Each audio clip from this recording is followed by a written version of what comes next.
Bonjour à toutes et à tous, bienvenue ici depuis la salle Christian Balzer au complexe Antares au Mans pour vivre tous ensemble les 16e de finale de la Coupe de France de basket. Le Mans reçoit en cette fin de journée l'équipe de Tours, une équipe de National 1. Un match un peu particulier car vous l'avez vu juste derrière nous, le match va se dérouler à huis clos. On va en parler évidemment de cette rencontre à huis clos.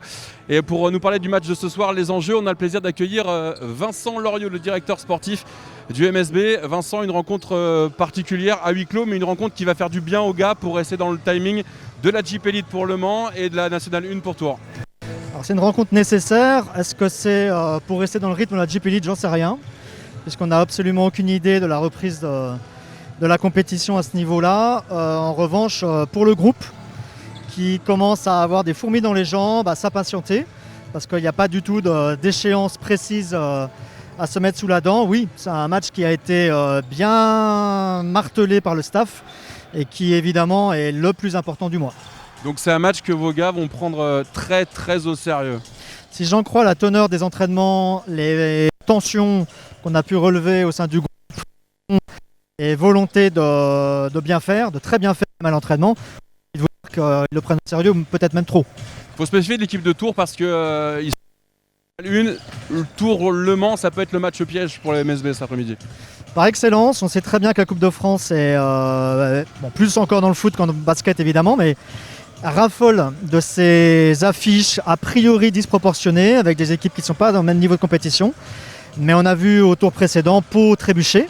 Et j'ai envie de vous dire trébucher logiquement parce que Tours méritait la victoire. Donc oui, on le prend très sérieusement et Tours est, on le sait, pour la montée en Pro B et une équipe qui a les moyens de la moitié des équipes de Pro B. Merci Vincent, je vous laisse regagner les tribunes pour suivre ce match. 16e de finale de la Coupe de France de basket depuis au Mans. On est ravis de vous accueillir et puis évidemment c'est un dispositif particulier. Vous, fans du MSB et plus largement du basket aux quatre coins de la France, un dispositif pour vous faire vivre cette rencontre, de retrouver Jonathan Lateur de la MSB et puis Philippe Desnaud, le directeur du centre de formation du MSB. Ce sont eux qui vont vous faire vivre cette rencontre. On les retrouve tout de suite. Bonjour messieurs. Pour la mi-temps, hop, parce que je crois que ça va démarrer là. Ça va JC ? Ok, bonsoir à tous, bienvenue, merci Vincent et merci à Vincent Loriot, le directeur sportif du MSB, d'avoir répondu à ces questions. Effectivement, c'est l'unique, le seul match officiel du mois de novembre, puisqu'on le sait, la Jeep Elite est suspendue.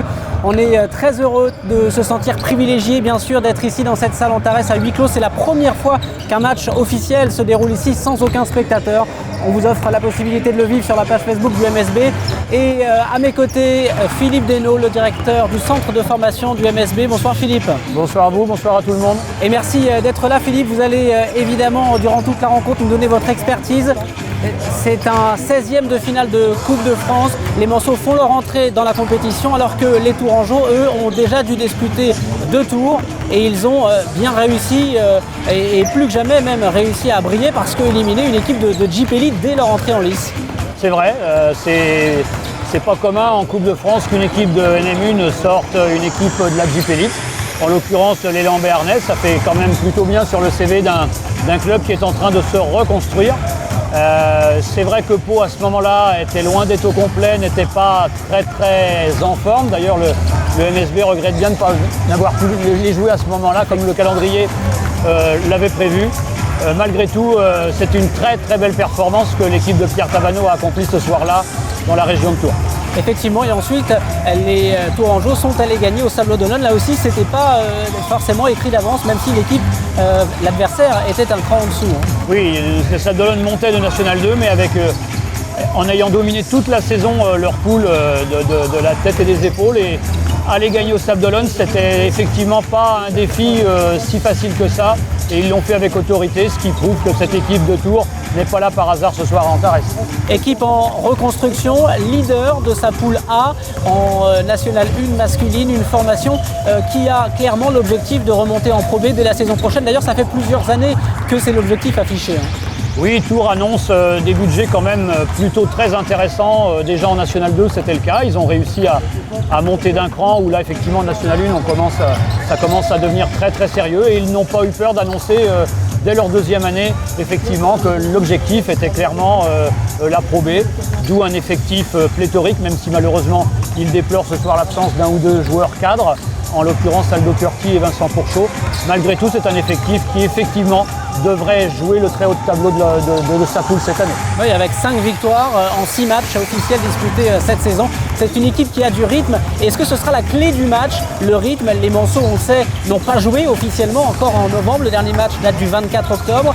Est-ce que ça peut jouer véritablement? Est-ce que ça peut permettre à cette équipe de Tours de rivaliser face aux Manceaux? Je pense que si le MSB franchement prend le match très au sérieux, et je ne doute pas une seconde que ça va être le cas parce qu'ils ont tellement envie de jouer que c'est vrai que la semaine s'est montée crescendo et on sentait qu'il y avait quand même une petite récompense en cette fin de semaine alors que depuis des semaines ils s'entraînent sans un véritable objectif.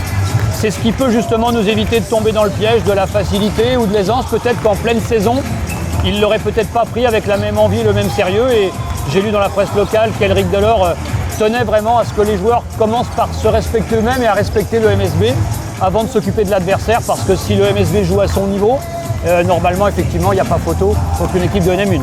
C'est ce que disait justement Éric Delors, les joueurs ont des fourmis dans les jambes, ils ont hâte d'y être, hâte de jouer, et à l'entraînement il a fallu quand même essayer d'inventer de nouvelles choses pour les garder sous tension, pour que, sans l'aspect de la compétition, parce que lorsqu'on est un compétiteur, on a besoin de ces matchs en fait. C'est leur adrénaline, Je veux dire, ils viennent à l'entraînement évidemment avec conviction chaque jour, mais parce qu'ils savent que le vendredi, le samedi ou le dimanche, il va y avoir le match de championnat ou le match de coupe. Là malheureusement ils sont frustrés. Malgré tout, pour avoir vu quelques entraînements cette semaine, je trouve que le rythme est quand même très bon, que l'intensité y est, que les coachs et le préparateur physique font preuve effectivement d'ingéniosité pour ne pas tomber dans les routines et que malgré tout, je pense que l'équipe est quand même prête et surtout a envie de croquer le parquet ce soir. D'autant que la Coupe de France est une compétition qui réussit plutôt bien au MSB.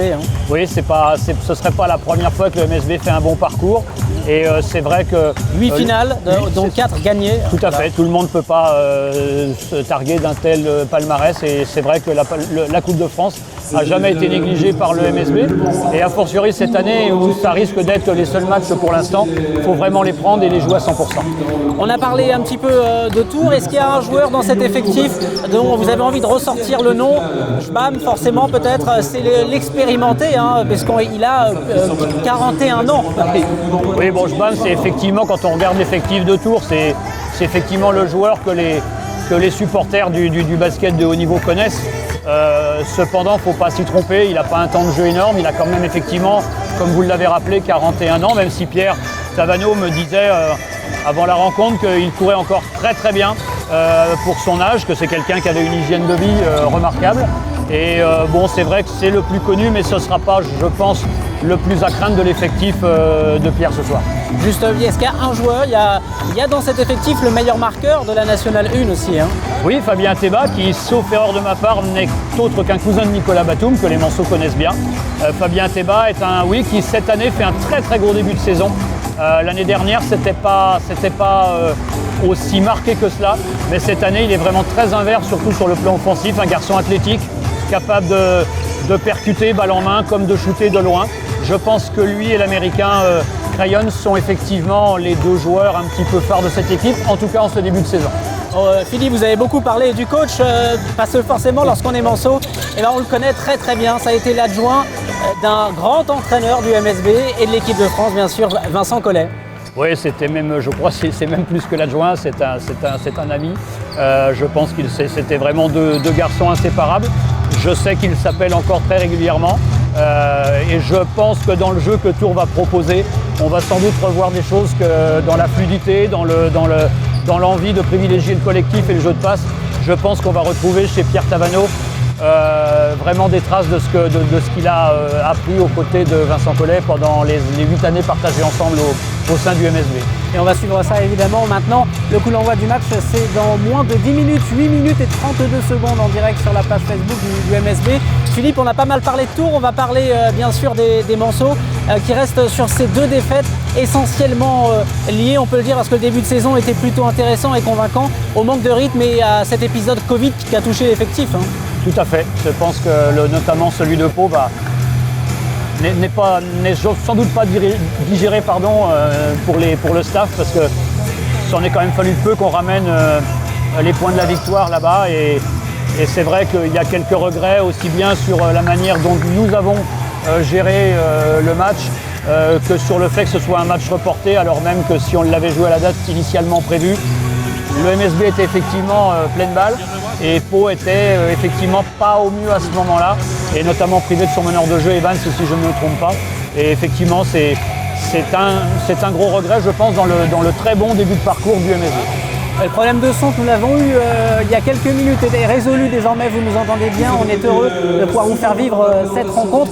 Philippe, on le disait, le match, s'il s'était joué à la date initiale, aurait sans doute eu un tout autre scénario. C'est l'équité sportive qui aujourd'hui peut être remise en question à cause de ces périodes Covid, on joue pas, on perd le rythme.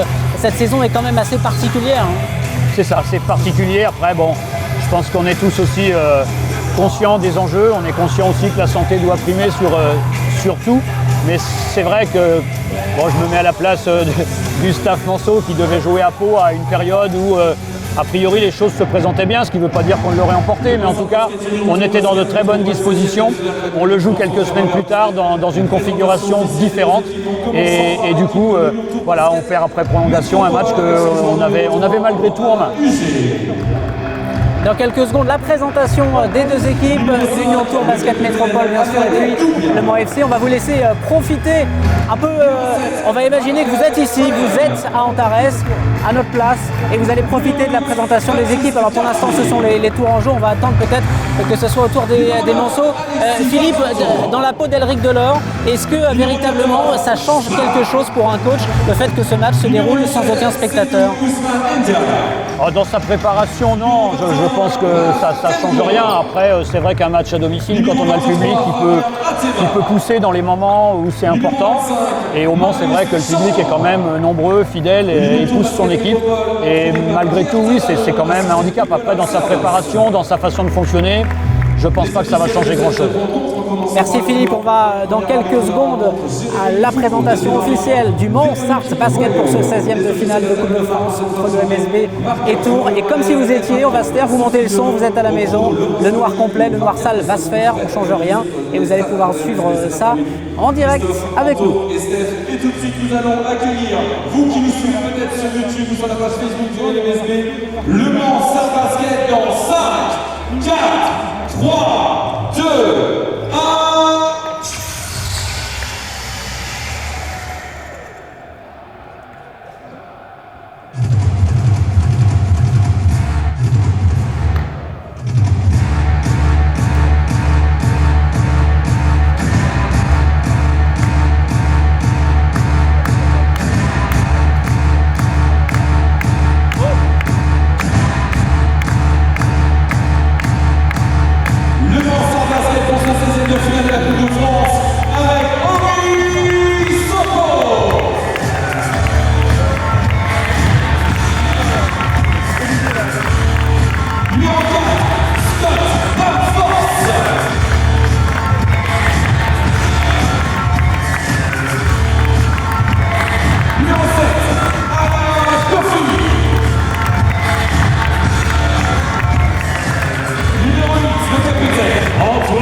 Pour la présentation des deux équipes qui vont s'affronter ce soir.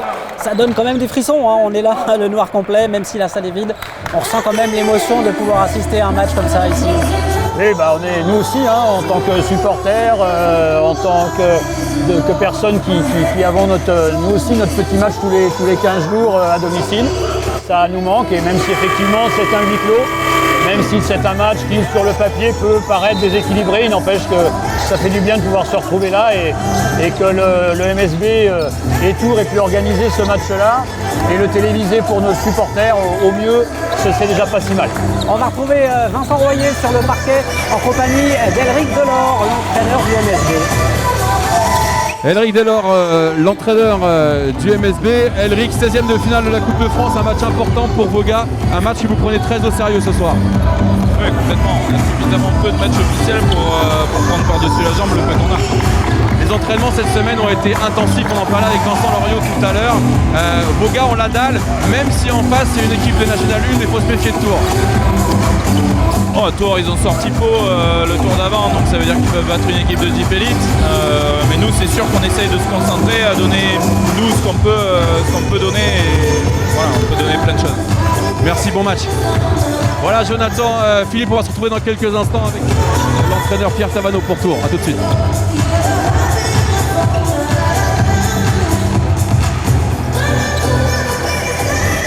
Merci Vincent. Voilà, dans 1 minute 45 secondes maintenant, le coup d'envoi de la rencontre. On n'a pas eu, au travers de la présentation des équipes, des véritables informations sur les 5 des deux côtés. Une idée de qui va démarrer, Philippe? Alors, je pense que du côté de Tours, Ateba, Doumbia, Tengwam, Crayon évidemment sur le poste intérieur et peut-être le jeune d'Argenton, on va voir, mais on ne devrait pas être loin de ça. Après du côté du MSB, je pense qu'Ovi, Soko, Scott Banforce devraient être dans le groupe. Après pour le reste, c'est vrai que ça va être des choix aussi tactiques. Est-ce que Elric lance un 5 fort pour montrer qu'effectivement il a pris ce match effectivement très très au sérieux? Ou est-ce qu'il veut aussi essayer d'organiser ses rotations dès le début, parce qu'il doit aussi penser à ça, c'est-à-dire que tout le monde est frustré, les 10 ou 12 joueurs vont vouloir leur part du gâteau, et pour ça il faudra que chacun fasse le travail, sinon je pense qu'Elric n'hésitera pas à resserrer son banc comme un match de championnat de Pro. Oui, ça veut dire aussi qu'il va falloir peut-être lui équilibrer les temps de jeu des joueurs. C'est cela, donc c'est pour ça que dans le 5, pourquoi pas faire le choix d'un joueur qui d'habitude est plutôt un joueur dans une rotation, de façon à être certain qu'il va pouvoir rééquilibrer les choses. Voilà, il y a deux choix, je ne suis pas dans ces petits papiers, je ne me suis pas permis d'aller le gêner pour ça, mais on va voir. Mais je m'attends plutôt à un 5 classique, pardon. En tout cas, non, il nous a confié avant le match que lui, il abordait cette rencontre comme n'importe quelle rencontre de Jeep Elite. Il n'y avait pas l'intention de faire tourner. C'est logique, c'est logique. Effectivement, les arbitres qui vont dans quelques instants donner le coup d'envoi du match. Eh bien, on aura Madame Véronique Voyot et Monsieur Jérémy Foucault qui vont eux aussi avoir un moment privilégié, mais sans doute un peu de tension, parce qu'une équipe de Pro A pour des gens qui sont dans les divisions inférieures, c'est pas si évident que ça à appréhender. Je discutais un petit peu avec Pierre Tavano sur notamment les différences, notamment dans les contacts et dans les surpressions défensives. Il semblerait qu'en N1 on soit beaucoup plus permissif qu'en Pro A, et tout ce jeu-là va peut-être pas être si facile que ça à appréhender pour les joueurs. Donc j'espère pour nos deux arbitres que les choses vont bien se dérouler, parce que pour eux ça n'est pas si facile que ça non plus. On leur souhaite une belle rencontre. Effectivement, on leur souhaite une belle rencontre, et on va voir dès les premiers instants, le ton sera donné. Voilà, le 5 est donné. Ovi, Scott Banforce, sans surprise, sont là. Et Kenny Baptiste aussi, a priori, dans le 5 d'Elric Delors. Ça, c'est la petite surprise quand même. Oui, voilà. ça correspond à à une des deux hypothèses émises. Effectivement, vous le connaissez bien ce joueur, bien sûr. Oui, Kenny, oui, il est arrivé de Guadeloupe pour le centre de formation, et il est arrivé à l'âge de 15 ans, et je suis effectivement ravi qu'après ses saisons passées en prêt à Quimper, il revienne chez nous pour montrer qu'effectivement le travail qui est fait au centre de formation porte ses fruits. Très bien, là, le départ va être donné. Guy Modivicius, bien sûr, pour le MSB face à Jban, l'expérimenté joueur de cette équipe pour l'entre-deux de départ, et il est remporté par le MSB. Le ballon dans les mains de Keane. La première possession est donc Mancel dans cette rencontre. Modivicius, il y a la solution au Soko, il joue sur Kenny Baptiste. Le ballon dans les mains de Scott Banforce maintenant. Casamikin dans la raquette, Modivicius, c'est les deux premiers points avec la faute C'est ça. Sur la première attaque, le MSB effectivement a montré des intentions collectives intéressantes et non pas pensé qu'on allait être supérieur dans les 1 contre 1 systématiquement. Et on a vu que quasiment les 5 joueurs avaient touché le ballon puisque c'est notre poste 5 qui termine l'action.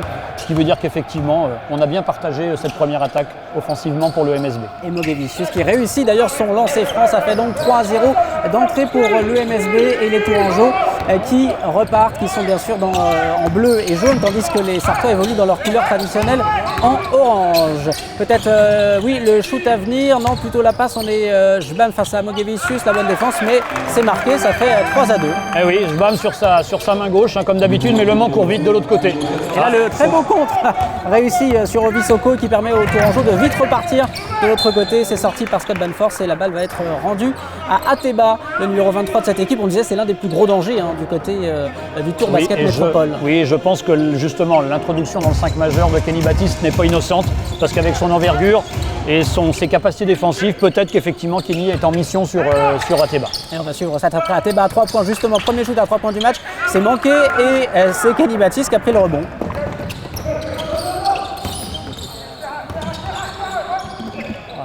Avec Ovisoko maintenant, Banforce à 3 points de l'autre côté, c'est bien parti malheureusement, ça touche l'arceau et ça ressort et les Tourangeaux vont pouvoir repartir une nouvelle fois.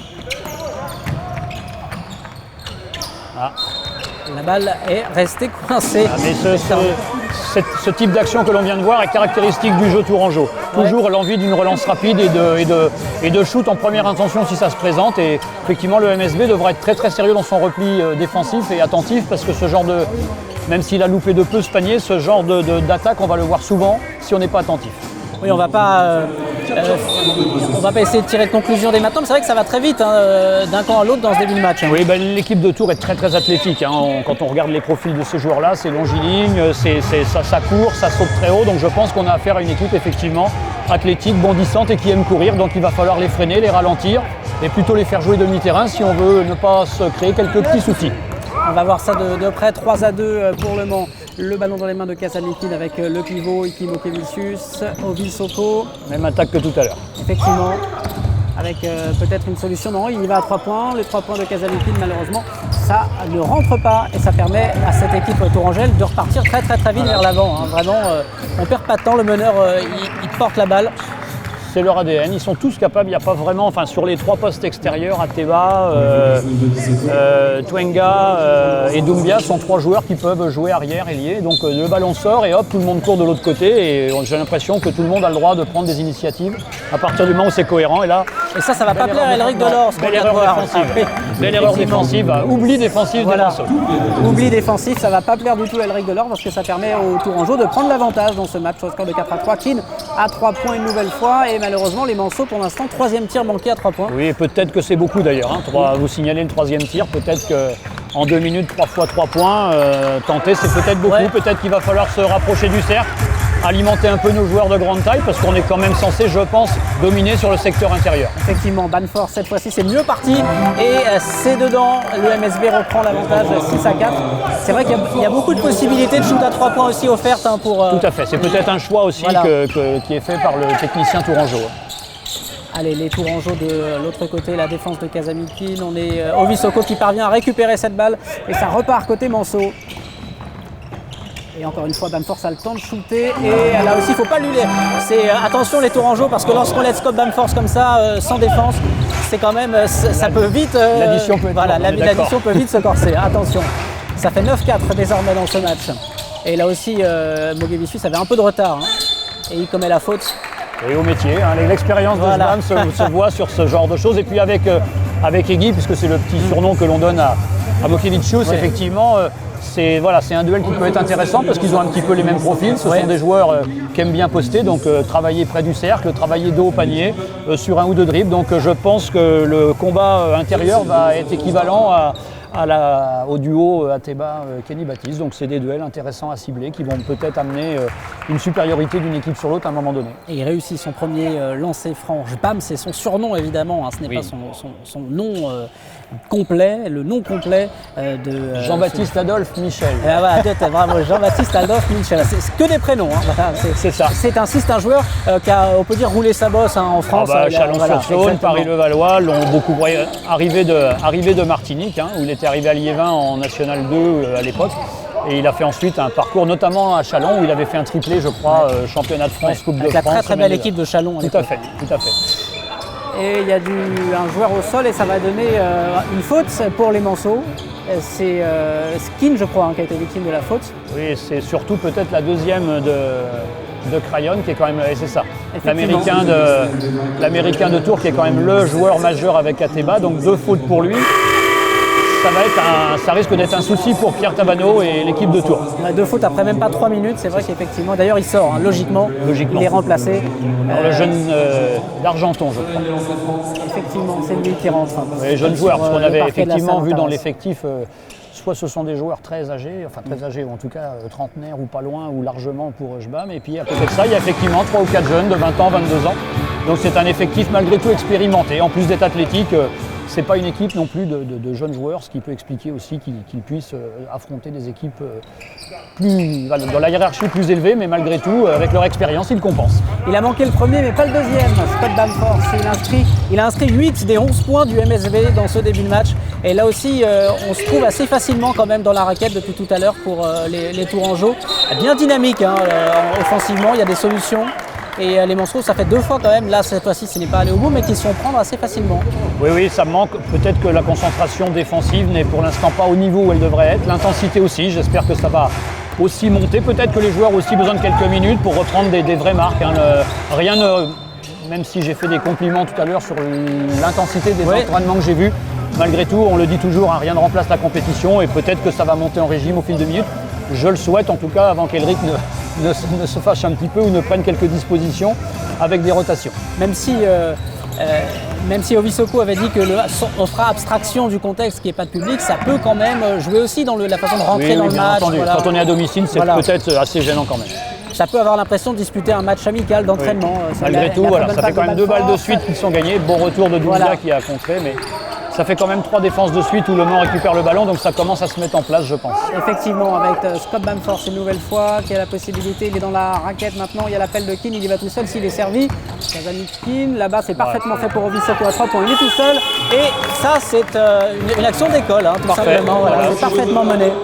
Et surtout, ça oblige les Tourangeaux à défendre longtemps et peut-être qu'effectivement, ça peut effectivement amener des paniers plus faciles pour le MSB que de vouloir shooter en première intention comme on l'a fait dans les 2 premières minutes. Et Ovi Soko, seul au corner, n'a pas loupé la mise. Attention, l'autre côté, les Tourangeaux. Et là aussi, un petit shoot en reculant, facilement réussi par d'Argenton, le joueur qui venait de rentrer en jeu. C'est ça. Jeune Martiniquais aussi d'ailleurs, si je ne me trompe pas, comme Jbam. Et c'est une nouvelle fois réussi par Ovi Soko.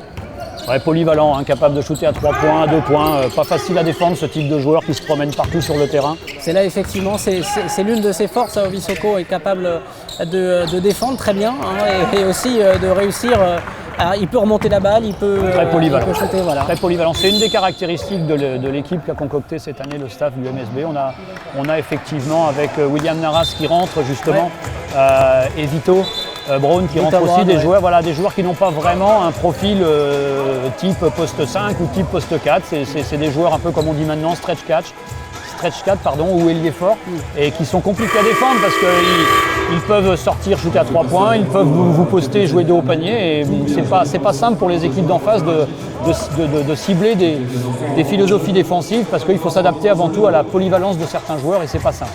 Et vous qui êtes directeur du centre de formation, Philippe, est-ce que ce type de joueur, cette polyvalence-là, c'est l'avenir dans le basket? Oui, on voit de plus en plus des joueurs polyvalents, des joueurs capables d'être, à part le poste 5 vraiment et le poste 1 encore, les postes 2, 3, 4 maintenant, ça a tendance un petit peu à se rapprocher les uns des autres. Et la très belle action de Kazami Keane là, qui est tout seul à aller faire la différence et qui va en plus obtenir la faute pour le MSB. ça va. Lui aussi, hein, c'est un meneur qui est capable d'être dans la passe. Bien sûr, c'est même sa qualité première, mais qui peut prendre ses responsabilités et partir en drive quand il le faut. Tout à fait. Il avait échoué sur des tentatives extérieures parce que sur les écrans posés, la défense tourangelle était passée en dessous, donc c'était une réponse logique, on va dire. Mais peut-être un peu tôt dans le match, là, il a préféré pénétrer. Effectivement, ça s'est avéré davantage payant. Lui qui rejoindra prochainement sa sélection. Oui, international canadien. Exactement, international, hein, et qui sera absent pour le match amical face à Orléans.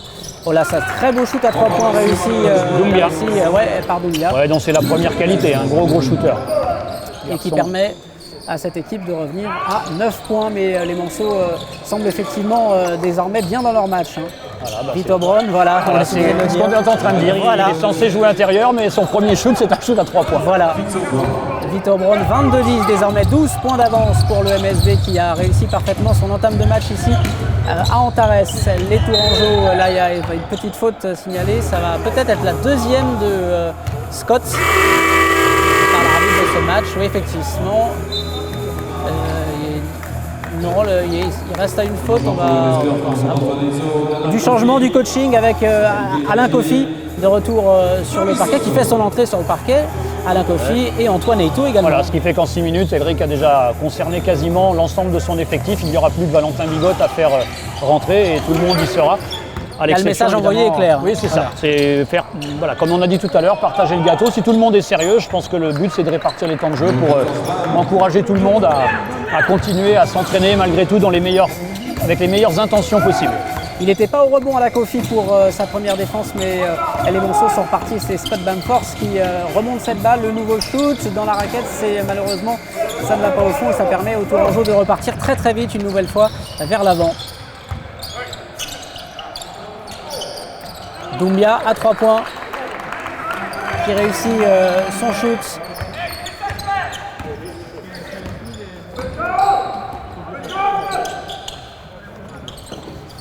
Williams Naras avec Antoine Eito, il a le temps, il préfère rentrer dans la raquette, ça va être touché par un Tourangeau, touché du pied et ça sort. Et fin de possession et changement pour l'équipe de Tours. Là aussi il y a du coaching. Alors on a parlé d'Alain Kofi qui a signé, on le sait, jusqu'à la fin de la saison au MSB. On a dû décrocher son maillot de la salle Antares, forcément. Il connaît bien aussi le coach de Tours. Ah oui, forcément, il était là dans les années fastes des titres en 2006, entre autres. Donc oui, Alain a beaucoup travaillé sous la houlette de Vincent et de Pierre à la suite de sa formation d'ailleurs au centre de formation, parce que lui aussi est un produit ici du centre de formation. Mais effectivement, on avait la chance avec Pierre et Vincent d'avoir des gens qui avaient un œil attentif sur nos jeunes et qui n'hésitaient pas à donner confiance à des jeunes quand ils pensaient que le potentiel et le sérieux étaient là. C'est un exemple au centre aujourd'hui, Alain Kofi? Alain, oui, c'est un exemple parce que toujours, c'est quelqu'un qui est arrivé avec très peu de connaissances basket, surtout des qualités athlétiques et de la taille. Et tout le reste, il a été le seul cherché par le travail et le sérieux. Beau jeu de transition du Mans. Voilà, très beau jeu, très belle récupération. Et Bamforth qui conclut pour inscrire désormais 11 points dans ce match. Il a inscrit presque la moitié des points marqués par le MSB depuis le début de la rencontre. Attention à Doumbia, la petite faute de Williams Naras. Oui, le Tour joue très au large, il n'y a pas de joueur intérieur, il n'y a personne dans la raquette, ça joue très au large, donc c'est vrai que la possibilité de jouer des 1 contre 1 et d'aller au bout est vraiment présente. Je pense que les joueurs vont devoir se responsabiliser dans les contrôles 1 contre 1, ce qui n'est pas sans déplaire, je pense, au staff technique, parce que là on ne peut pas se cacher sur des aides, sur des trappes, des quoi que ce soit, ça va vraiment être capable de cadrer les appuis et de rester entre le panier et son joueur, c'est des fondamentaux, mais il faut être capable mentalement de faire cet effort. Et la rentrée effectivement de Valentin Bigotte, il ne restera plus que le jeune Jacques Ayoum sur le banc, qui n'aura pas dans ce premier quart-temps fait son apparition. Effectivement, Valentin Bigotte qui remplace Scott Bamforth pour la fin du premier quart-temps. Il reste 2 minutes et ce sont là les Tourangeaux qui sont en possession du ballon. La passe est manquée. Oui, c'est assez simple finalement ce que proposent les Tourangeaux depuis le début du match sur le parquet. Il n'y a pas vraiment de 5 joueurs à la périphérie. Exactement. Voilà. Chacun essaye dans son expression. On se passe le ballon, mais il y a beaucoup quand même de duels 1 contre 1. On essaye dans l'agressivité, dans le tir extérieur, ce qui n'aura pas trop mal réussi pour l'instant. Il faudra effectivement, comme on l'a dit pour le MSB dans les 2 premières minutes, proposer autre chose s'ils ne veulent pas à un moment donné subir la défense mancelle et que les pourcentages baissent un petit peu, auquel cas ça deviendra très compliqué. Antoine Eito, bien servi par Vito Braun avec William Snaras. Il va avoir le temps de shooter là, Vito Braun, et c'est manqué malheureusement. Et Valentin Bigot ne parvient pas à récupérer le deuxième ballon. Et une nouvelle fois, ça va très très vite de l'autre côté, Tourangeau. Mais là, cette fois-ci, on pose un peu plus le jeu. Antoine Eito en défense, ça ressort le shoot à 3 points. Et c'est bien récupéré par Vito Braun. Et maintenant, Antoine Eito. Et on disait tout à l'heure, Alain Coffy, effectivement, lui-même le dit, quand je suis arrivé au Mans, j'avais les qualités athlétiques, mais pas forcément les qualités requises pour devenir un bon basketteur. Du tout. Voilà, et il connaissait à peine le jeu, il connaissait à peine les règles, parce qu'il était assez novice dans son petit club d'Evry qui était en train de fermer ses portes. Et donc, Bill Quinn, un ancien américain bien connu, effectivement, ici au club, m'avait appelé pour me dire qu'il y avait peut-être un garçon à sauver quand le club allait fermer ses portes. Et effectivement, il ne s'était pas trompé. Il ne s'était pas trompé du tout. Et là où c'est intéressant pour la jeune génération, c'est que, attention, on va suivre ce shoot à 3 points, c'est qu'il le dit lui-même, ce qui a fait la différence, c'est pas forcément son talent à la base, mais plutôt ses qualités mentales et son abnégation.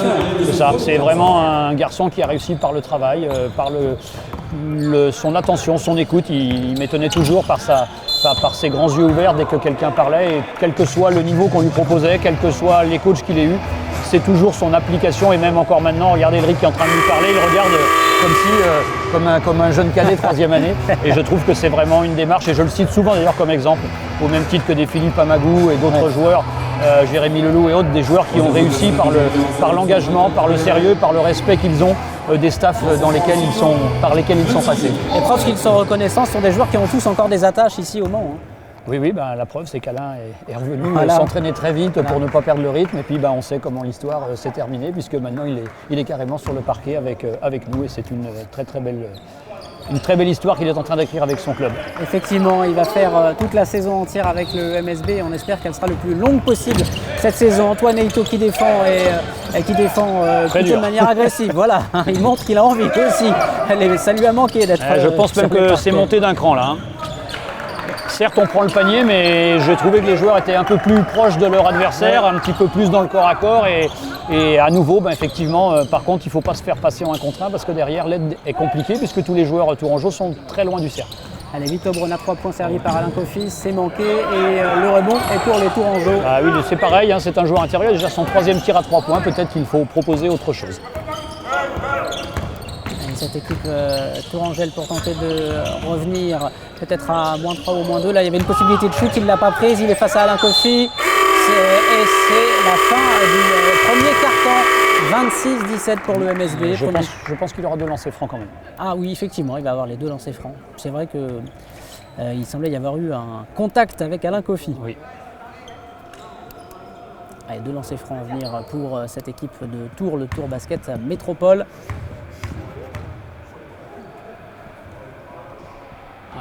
Le premier manqué. Par Krajan, donc un joueur qui est particularité d'être passé par le championnat finlandais pendant 5 ou 6 années, où il a été quasiment MVP à chaque fois d'ailleurs.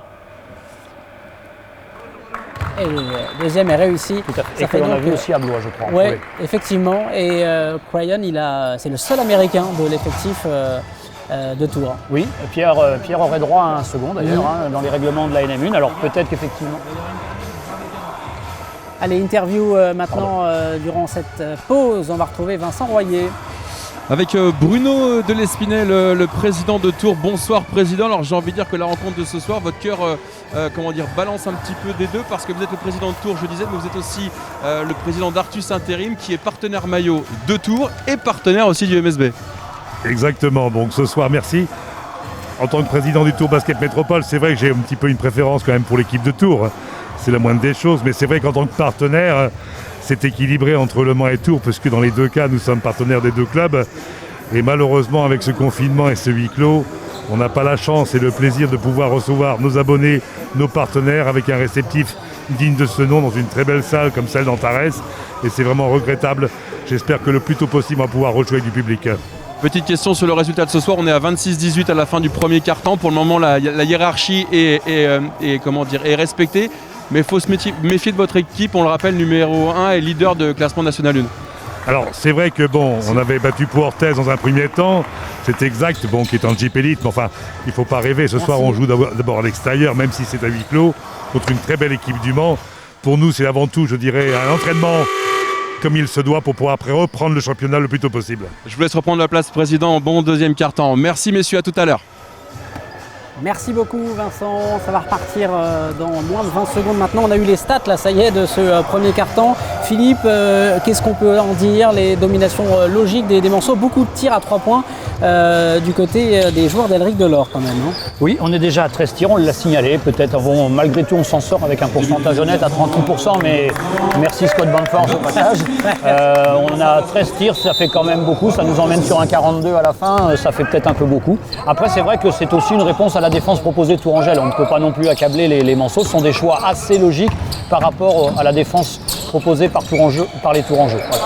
Williams Naras dans la tenaille, il n'a pas réussi son shoot, il a par contre récupéré le rebond, Williams Naras, et derrière, voilà, effectivement, la passe fait retour en zone. Ça, la balle va être rendue au Tourangeau. Il avait bien récupéré le ballon, mais malheureusement... oui, d'ailleurs, c'est un domaine où on a été un petit peu dominé, puisque le rebond a été dominé de 13-9 dans le premier quart-temps par les Tourangeaux, ce qui est quand même pas une stat forcément très honorable pour nous. Il va falloir, je pense, serrer un petit peu les boulons à ce niveau-là. Il n'y a pas de raison qu'on soit en dessous des Tourangeaux au niveau des rebonds défensifs comme offensifs d'ailleurs. C'est surtout dans les premières minutes qu'ils ont récupéré beaucoup de rebonds. Les joueurs du Tour Basket Métropole, Union Tour Basket Métropole, précisément le nom de cette équipe c'est la première fois que les deux formations se rencontrent en match officiel, même si Le Mans a déjà joué face à Tours, mais c'est un nouveau club, hein, la fusion de deux clubs précédents. En fait. Allez, Antoine Eito, la possibilité pour Vito Braun à 3 points, il n'apprend pas, Eito qui rentre dans la raquette, qui parvient à retrouver la balle. Voilà. C'est vraiment le spot d'Alain Kofi préféré, à 0 degré comme on dit, à 3 mètres, 4 mètres. Hein. C'est vraiment un endroit où il est rayonnant au niveau de ses pourcentages d'adresse. Ateba qui manque derrière son 3 points et qui est là, qui a fait l'effort défensif de revenir tout de suite évidemment. C'est Alain Kofi avec Antoine Eito maintenant. Peut-être une tentative de shoot, là voilà la première de Valentin Bigotte et elle est parfaitement réussie. Les premiers points ce soir de Valentin Bigotte. Oui, bon, qui venait de rentrer donc effectivement et qui a commencé d'abord par partager le ballon, donc c'est bien, c'est un panier à 3 points bien amené en tout cas, dans un main à main comme on dit avec Alain Kofi. Valentin Bigotte qui a son frère qui joue en National 1 aussi. Oui. Donc il a peut-être l'habitude de temps en temps. Une famille du Nord formée du côté de Cambrai si je ne me trompe pas et de Gravelines après. Oui, effectivement. Et son frère joue pour Chaland je crois en National 1. Ça doit être ça, oui. Si je dis pas de bêtises. Sans certitude pour moi. Bigotte, c'est justement lui là qui était à la main, qui remonte même le ballon. chose, un nouvel écran d'Alain et voilà. Rebelote. Efficace, hein. Et c'était lui qui était à la main là ici. Ça c'est plutôt nouveau dans sa palette à Valentin Bigotte. Oui, mais je pense que l'effectif où on a des garçons sur des postes 3-4 entre Braun, Soko, Naras et Braun oblige Valentin aussi à avoir un rôle un petit peu d'arrière comme on disait. Et on retrouve ce qu'on les propos de tout à l'heure sur la polyvalence des joueurs. On ne peut pas non plus cibler Valentin que sur le tir à 3 points. C'est important qu'il soit capable de montrer autre chose. Et il l'a montré sur deux jolis mouvements avec Alain Kofi qui se terminent par 2 tirs à 3 points. Réussi. Et c'est peut-être ce que ses coachs lui demandaient justement ces dernières années, ces derniers mois, de faire évoluer un petit peu sa palette. Quoi. Oui, c'est un parcours. On a connu Jérémy Leloup aussi là-dessus, qui quand je l'avais en espoir était vraiment un garçon exclusivement sur le tir et qui au fil des années a développé une capacité de dribble pour être maintenant un deuxième arrière redoutable. Bigotte une nouvelle fois qui échange avec Braun. Il ne force pas le tir, c'est bien. Shooter maintenant. Effectivement, il reste 10 secondes sur cette possession. La passe n'arrivera pas jusqu'à Kenny Baptiste et ça permet à l'équipe de Tours de pouvoir avoir une possession et peut-être l'opportunité de réduire le score. Allez, je balle justement face à... On retrouve notre duel du début de match face à Iggy Mokevicius et la balle est perdue, non, elle est conservée in extremis par les Tourangeaux. Il reste moins de 5 secondes sur cette possession. Alors là,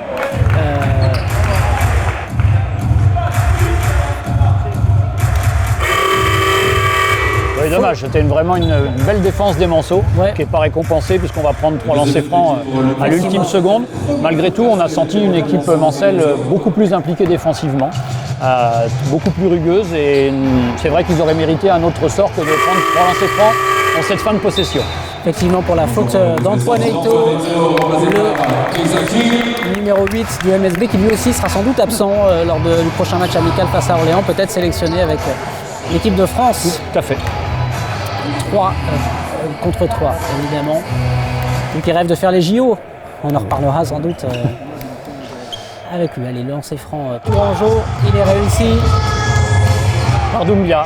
Ouais, le capitaine de cette équipe. Capitaine et gros shooter, un garçon qui tourne régulièrement à 35% à 3 points, qui a touché à la Pro B aussi, du côté de Blois.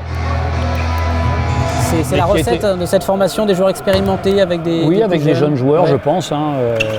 Mais oui, Doumbia est un joueur redoutable sur le tir extérieur. Et le retour de Kazamikin sur le parquet avec Valentin Bigot.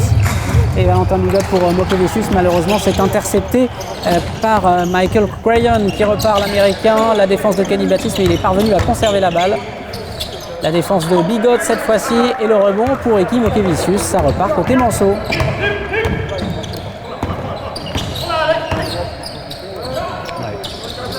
Et le très beau shoot à 3 points, effectivement. Un shoot à nouveau logique sur l'écran. Sur l'écran proposé par notre joueur intérieur, le défenseur direct de Keane décide de passer en dessous. Et dans ce cas-là, effectivement, la réponse logique, c'est de ne pas rentrer dans la raquette, mais plutôt de shooter avec l'écran que peut poser le grand. Donc c'était une réponse logique. Il avait échoué sur le premier quart-temps, cette fois il le marque, ça va lui donner raison. Ouais, s'ils veulent exister dans ce match, même s'il y a déjà 17 points d'écart, les Tourangeaux, il va falloir absolument qu'ils essayent de mieux défendre sur ce genre d'occasion. Je pense que les consignes étaient celles-ci sur le début de match. Je pense que Pierre a peut-être pensé qu'on pouvait être dans un jour sans rythme parce qu'on revenait sur une compétition et que peut-être que l'adresse extérieure n'allait pas être là. Il se rend compte que c'est pas tout à fait vrai avec la réussite de Valentin Bigot dans un premier temps, celle de Keane maintenant. Donc peut-être qu'il va profiter du temps mort soit pour changer ses principes défensifs, soit pour proposer une autre défense comme une défense de zone par exemple. On va voir, on va suivre l'évolution dans les prochaines minutes après ce temps mort. Du côté des stats pour l'instant, eh bien, c'est toujours Scott Bamforth, à hauteur de 11 points depuis le début du match. Oui, on a assez peu de temps, mais voilà. Il est assez rentable. Il n'a pas besoin de lever le bras beaucoup pour mettre des points. Effectivement. Il est au niveau attendu lorsqu'il a signé au MSB. Et Vincent Loriot, le directeur sportif, le disait même. C'est incroyable de pouvoir compter Scott Bamforth dans l'effectif du MSB. Oui, je crois que les gens vont prendre. J'espère que ce championnat va revivre, la salle aussi, parce que je pense que c'est un garçon qui mérite effectivement d'être connu et qui est capable de faire vibrer la salle comme Lofton avait pu le faire et peut-être même dans une dimension encore supérieure. C'est quand même un garçon qui a un CV monumental avec ses passages dans des clubs très huppés d'Italie notamment où il a fait des sacrés cartons. Effectivement, et on espère que le public pourra revenir ici dans la salle Antares pour voir Scott Bamforth et ses coéquipiers. Là, c'est Bigot, c'est pas mal non plus à 3 points Valentin Bigot. Joli 3 sur 3 et qui a pris un petit peu tour à son propre jeu, une relance rapide, le tir est ouvert et Valentin n'a pas hésité parce qu'en plus Eki Mokevicius était seul sous le cercle donc il avait un rebond offensif presque assuré. Et voilà le MSB qui mène désormais de 20 points face à cette équipe de Tours. Et c'est récupéré, il n'y a pas de faute, mais Vitor Braun a reperdu la balle, l'opportunité à 3 points. Elle est réussie par Michael Crayon, l'américain. Oui, à nouveau, pas de chance parce qu'on avait quand même 7 fois encore bien défendu. Malheureusement, dans la relance, on s'est un petit peu tamponné. La balle est revenue dans les mains des Tourangeaux, mais ça fait quand même 2 défenses de suite où le MSB propose quelque chose de beaucoup plus rigoureux qu'au début de match. Effectivement, et là, ça rentre une nouvelle fois à 3 points par Vitor Braun. Effectivement, beaucoup de shoot. Il a glissé Baptiste sur sa défense. Attention, et c'est bien défendu par Keane. Effectivement, les morceaux sont montés d'un cran là, défensivement. La tentative de alley-oop un petit peu manqué. Il lui a mal mis la balle, c'est dommage. Complètement loupé même. Ouais. Moi j'ai été gentil, mais effectivement, il y avait de l'idée sur la passe de Keane. Il y avait de l'idée, mais je crois qu'il c'est le genre de choses qui ne va pas forcément plaire au stade. Je crois qu'il faut être sérieux, faut marquer les paniers qu'on doit marquer. C'est le meilleur respect que l'on aura vis-à-vis de notre propre équipe et de l'adversaire. Effectivement, tentative d'alley-oop de Keane pour Kenny Baptiste. Le shoot à 3 points de Doumbia, c'est manqué. Et le rebond pour Vitor Braun et Keane. Et là, les morceaux, effectivement, vont très très vite, se projettent très vite vers l'avant. Et Kenny Baptiste inscrit 2 points de plus pour le MSB. Ouais, c'est ce qu'on disait tout à l'heure. L'effectif de Tours commence à moins courir. On sent qu'il y a peut-être une forme de fatigue. Et les rotations d'Elric, qu'il a fait très très tôt, commencent à payer. Le jeu de relance de Tours est un peu inversé. C'est maintenant le MSB qui surprend Tours sur ses relances. Et on sent les Tourangeaux un petit peu empruntés sur les replis défensifs et les duels 1 contre 1. Et encore du coaching justement côté Manceau et la sortie de Valentin Bigotte et le retour sur le parquet de Scott Banforce. Oui, et un premier vraiment gros éclat hein, avec 45-23 plus 22. Là, les choses commencent à prendre de l'ampleur. Allez, Jban face à Mogevicius, c'est la petite faute, le panier est accordé, plus le lancer franc.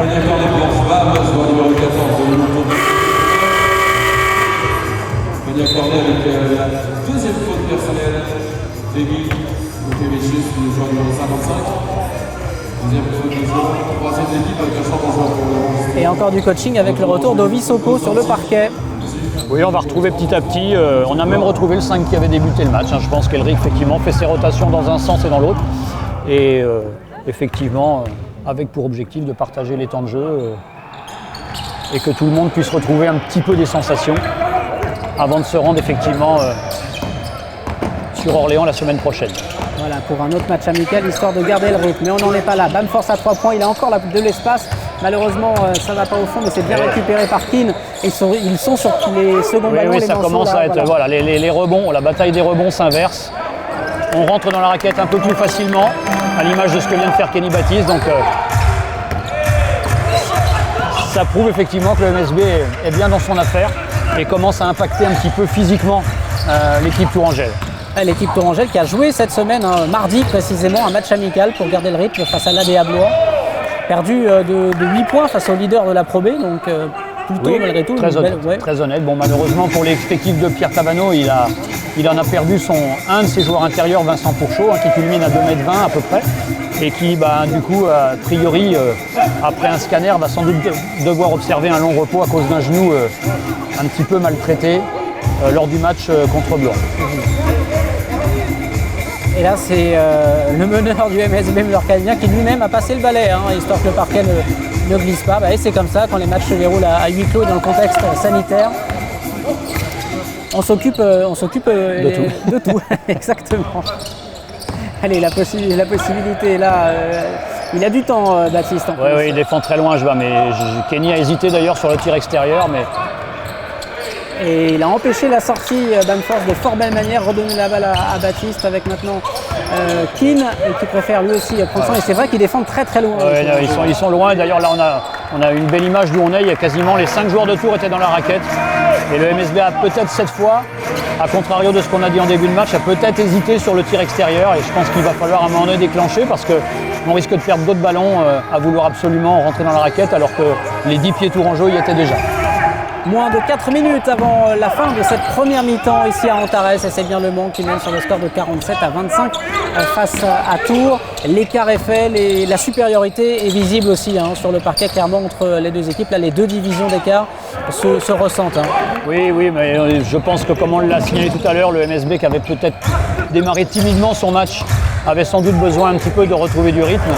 Et inversement, l'effectif de Pierre étant ce soir un peu diminué, puisque en plus de Vincent Pourchaud, Aldo Curti n'a toujours pas repris, forcément physiquement on voit des joueurs tourangeaux mettre les mains sur les genoux et ça pourrait faire cher effectivement en seconde mi-temps pour peu que le MSB garde ce même sérieux. Effectivement, on va voir comment cette équipe de Tours va supporter physiquement les minutes qui vont défiler ici dans cette salle Antares. La faute de Kenny Baptiste, effectivement. Sur Ateba, effectivement. Ouais. Signalé par l'arbitre. C'est sa première faute du match à Kenny Baptiste. Côté Manceau, on va simplement... il y a un joueur qui est à 2 fautes côté sartois, c'est Mogevicius. Oui, je pense pas que ce sera un sujet d'inquiétude ce soir pour Eric. Effectivement. Et on voit Kenny très impliqué, Kenny Baptiste très impliqué dans sa fonction défensive. D'ailleurs, il est sur un joli contre au moment où on l'évoque. Et c'est vrai que c'est une de ses grosses qualités cette saison. C'est sur cet aspect du jeu qu'il a gagné de la confiance et du temps de jeu de par le staff. Et petit à petit, il va pouvoir aussi montrer qu'offensivement, là où il était plutôt brillant en jeune, il est en train de montrer qu'il est capable d'être présent sur les deux côtés du terrain, ce qui pourrait le rendre effectivement très intéressant à l'avenir. Oui, lorsqu'on l'a compté dans l'effectif professionnel du MSB cette saison, on s'était dit que à l'entraînement, il pourrait peut-être faire le nombre. Et en fait, il a montré dès les matchs amicaux que ce serait bien plus intéressant que ça et une vraie solution pour Elric Delors. Oui, je pense que Kenny a eu le mérite vraiment être très, très humble et de beaucoup apprendre aux côtés de Laurent Farest et de l'UJAP Quimper. Et en arrivant là, il a effectivement montré qu'il avait gagné en maturité, en qualité de travail. Voilà, il y a encore du chemin, hein. Je le partage avec lui des fois quand on discute un petit peu. Je sais c'est aussi un petit peu l'avis des gens du staff, mais en tout cas, il est en train de monter en régime et effectivement, il a une panoplie très très très intéressante. Il suffit de dire du bien de lui pour qu'il perde la balle, mais ça c'est un classique. Voilà, effectivement. Mais il y a de l'activité, c'est déjà pas mal. Voilà, effectivement, beaucoup d'activité, beaucoup d'envie du côté des Monceaux. Et on s'y attendait, hein, parce que lorsqu'on est pro et compétiteur comme ça, le contre, là, c'est sorti par Mokevicius et Kim va récupérer. Et justement, donner à Kenny Baptiste qui là va filer au panier. Il n'a pas pris le risque de dunker, il l'a mis. Non, mais il a montré toutes ses qualités athlétiques, une envergure énorme, aussi bien au niveau des jambes que des bras, parce qu'il a quasiment attaqué son mouvement aux 3 points et il a pu le terminer quand même en lay-up, comme on dit. Et effectivement, aller tenter le dunk aurait été un petit peu risqué. C'est pas non plus le genre de match où il faut aller se blesser, un petit peu bêtement si je peux dire. Là, c'est le coach qui parle, hein, parce que les joueurs ne pensent pas à la blessure. Non, bien, heureusement d'ailleurs. Ouais. Allez, le temps mort pour les Tourangeaux, largement dominé désormais dans ce match 51 à 25. Double de points du côté sartois. Ils ont fait illusion, les Tourangeaux, durant les 2-3 premières minutes. On a pensé que peut-être ils pouvaient un peu embêter les hommes d'Elric Delors, mais là, ça se complique véritablement pour eux. Oui, les Tourangeaux ont scoré sur 2 de leurs points forts, hein, soit le post-up de Jbam, enfin le post-up, ils ont surtout isolé Jbam en 1 contre 1 près du cercle, et là effectivement le gaucher très expérimenté nous a un petit peu fait mal. Et au contraire, dans des paniers pris très au large et rapidement. Et le MSB qui effectivement manquait de rythme et de compétition s'est fait un petit peu surprendre. Ouais. Je pense que le staff a fait ce qu'il fallait pour régler les choses.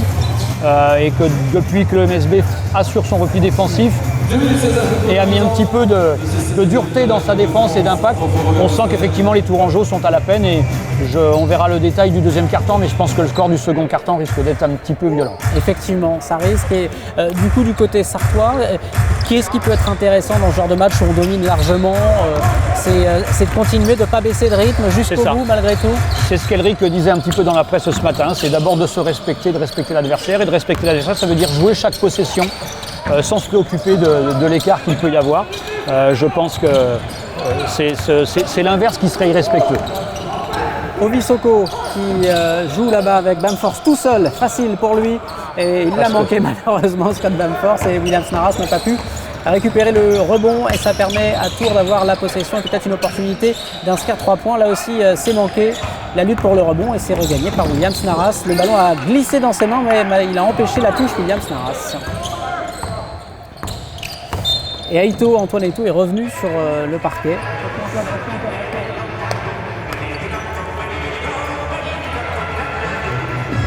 Oui, parquet humide, il ne faut pas hésiter à stopper le jeu. Et la remise en jeu dans quelques secondes. Jean-François pour Basket Métropole, sortie du numéro 14, Jbam. Oui, pareil pour Pierre, hein, même si je pense que pour Pierre Tavano, on l'a dit tout à l'heure, je pense que le championnat est une priorité. Et même si Jbam est vraiment très très intéressant dans ce qu'il propose, il ne s'agit pas de prendre le moindre risque non plus, de le loser ce soir dans un match où effectivement, je pense que l'enjeu est effectivement maintenant à mettre au second plan. Et le coup de sifflet de l'arbitre, ça va donner 2 lancers francs à Ovi Soko pour cette faute sur le shoot. Oui, malheureusement, c'est encore l'Américain Krayan qui prend, c'est sa 4e. Ça, je dirais que c'est même dommage pour le MSB parce que c'est quasiment le meilleur joueur qu'on ne verra pas aujourd'hui, et ça affaiblit quand même énormément l'effectif de Pierre Tavano. C'est un petit peu dommage parce que ça n'aurait été que plus intéressant et pour Tours pour travailler et pour nous quand à l'opposition fournie. Prendre ces 4 fautes comme ça veut dire que ça va trop vite pour lui en termes de rythme. Oui, et puis quand on commence comme ça, on rentre sur le parquet, on n'est pas très bien et on se refait surprendre par l'adversaire qui lui est pleine balle, donc c'est toujours embêtant de prendre 2 fautes comme ça d'entrée de jeu. On court après les temps de jeu et c'est souvent très compliqué.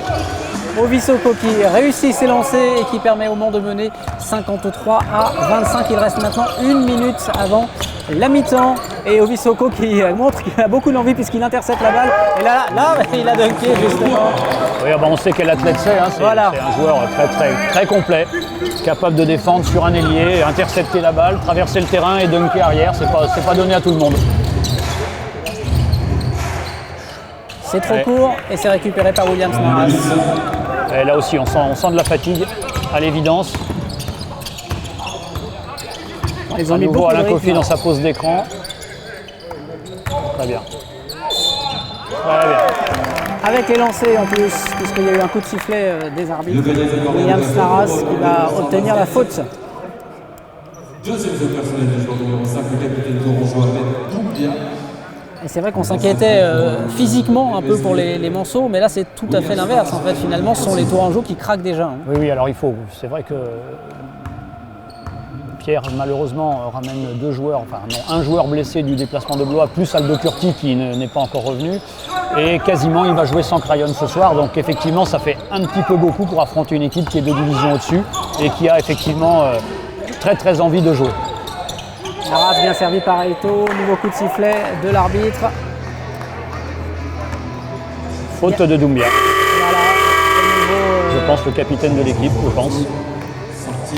et c'est déjà sa 3e faute aussi. Et il Oui, sort lui aussi c'est justement, un il joueur est expérimenté, remplacé. hein, Pro B sur Blois, Pro B sur Angers il y a quelques années. Donc c'est effectivement avec Crayon et Ateba, c'est un petit peu la triplette de joueurs sur lequel Pierrot pensait s'appuyer ce soir. Et malheureusement, en tout cas pour Crayon, c'est très compliqué.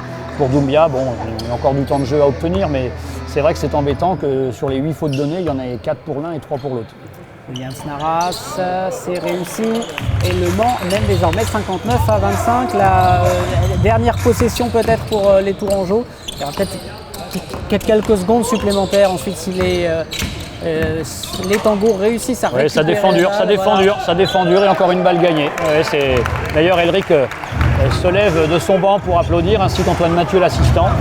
C'est vraiment, je pense, ce que le staff attend du groupe, c'est de vraiment s'investir comme si c'était un match vraiment à couteau tiré. Scott Bamford, dernière possession, 5 secondes. Est-ce qu'il va prendre le shoot? Oui. Et il va y aller, il va aller Il a vu jusqu'au là. bout. Bamford, c'est parfaitement réussi. Ça fait 2 points de plus pour le MSB. C'est la mi-temps, donc 61-25. Il n'y a pas photo à Antares, Philippe, sans surprise évidemment, entre les deux équipes, le Mans Sarthe Basket et le Tours Métropole Basket. Les basketteurs sartois largement supérieurs à leurs homologues. Oui, parce que le MSB n'a encaissé que 7 points. Hein. Tours était à 18 à la 10e minute. Donc je pense qu'on va laisser l'interview en place. Effectivement, Vincent Royer avec Antoine Aito pour une réaction. Le capitaine du MSB, Antoine, une première mi-temps sérieuse pour tes coéquipiers. Oui, bien sûr. On a peu de matchs, donc on essaye déjà de respecter notre adversaire, nous respecter nous-mêmes, et puis travailler, quoi. Donc on essaye de mettre du cardio, on travaille.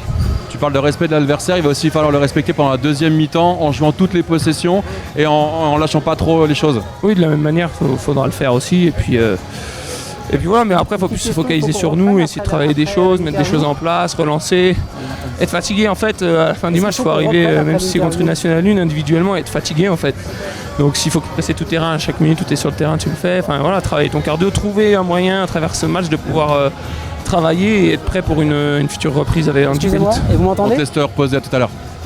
Voilà, on va retrouver dans quelques instants Jonathan et Philippe. On va parler de statistiques évidemment. Et puis on se retrouve dans quelques minutes en direct sur la chaîne YouTube du MSB, sur la page Facebook du MSB pour suivre la deuxième mi-temps de ces 16e de finale de la Coupe de France de basket trophée Robert Busnel. On vous rappelle le score si vous nous rejoignez. 61-25 en faveur du MSB. À tout à l'heure. Sévère là. Et je sors.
«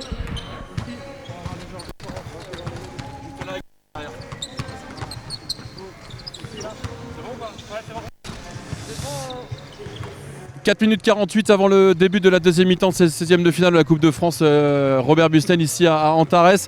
Pierre Tavano, le coach de Tours, la hiérarchie a été respectée entre ces deux divisions d'écart, entre Le Mans et Tours. Un peu compliqué pour vos gars pendant les 20 premières minutes. Oui, ça a été très compliqué. On est tombé contre une équipe qui a pris ce match vraiment très au sérieux.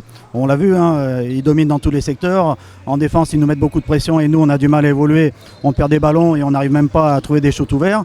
Et en défense, ils vont plus vite que nous. Donc pour moi, ce match est très bien parce que ça nous montre que même si on est dominant en N1, il faut montrer des choses plus intéressantes sur un terrain, même contre une équipe de Jeep Elite qui pour moi est une grosse équipe. J'avais prévenu mes joueurs. Ce soir, on voit vraiment la différence. Mais j'espère qu'en deuxième mi-temps, on va rétablir certaines choses et montrer vraiment une résistance. Parce que là, en première mi-temps, il n'y avait qu'une équipe sur le terrain. On vous laisse vous reconcentrer avec vos gars. Bonne deuxième mi-temps. Et dans quelques instants, on va retrouver Elric Delors, l'entraîneur du MSB, pour parler aussi de cette deuxième mi-temps qui approche dans quelques minutes. Soyez les bienvenus si vous nous rejoignez pour les 16e de finale de la Coupe de France. Robert Busnel ici, Le Mans Tours depuis la salle Antares. A tout de suite.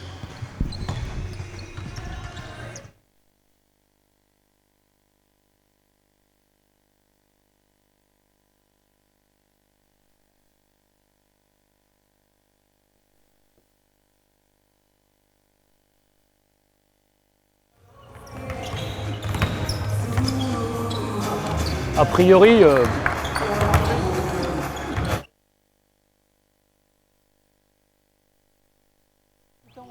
si vous nous rejoignez, le MSB largement devant cette équipe de Tours, 16e de finale de Coupe de France. Je l'ai mis à l'abri Il n'y a pas de jour. photo entre les deux formations. Et c'est le moment d'une petite réaction avant le début de la seconde période, Vincent, avec Elric Delors.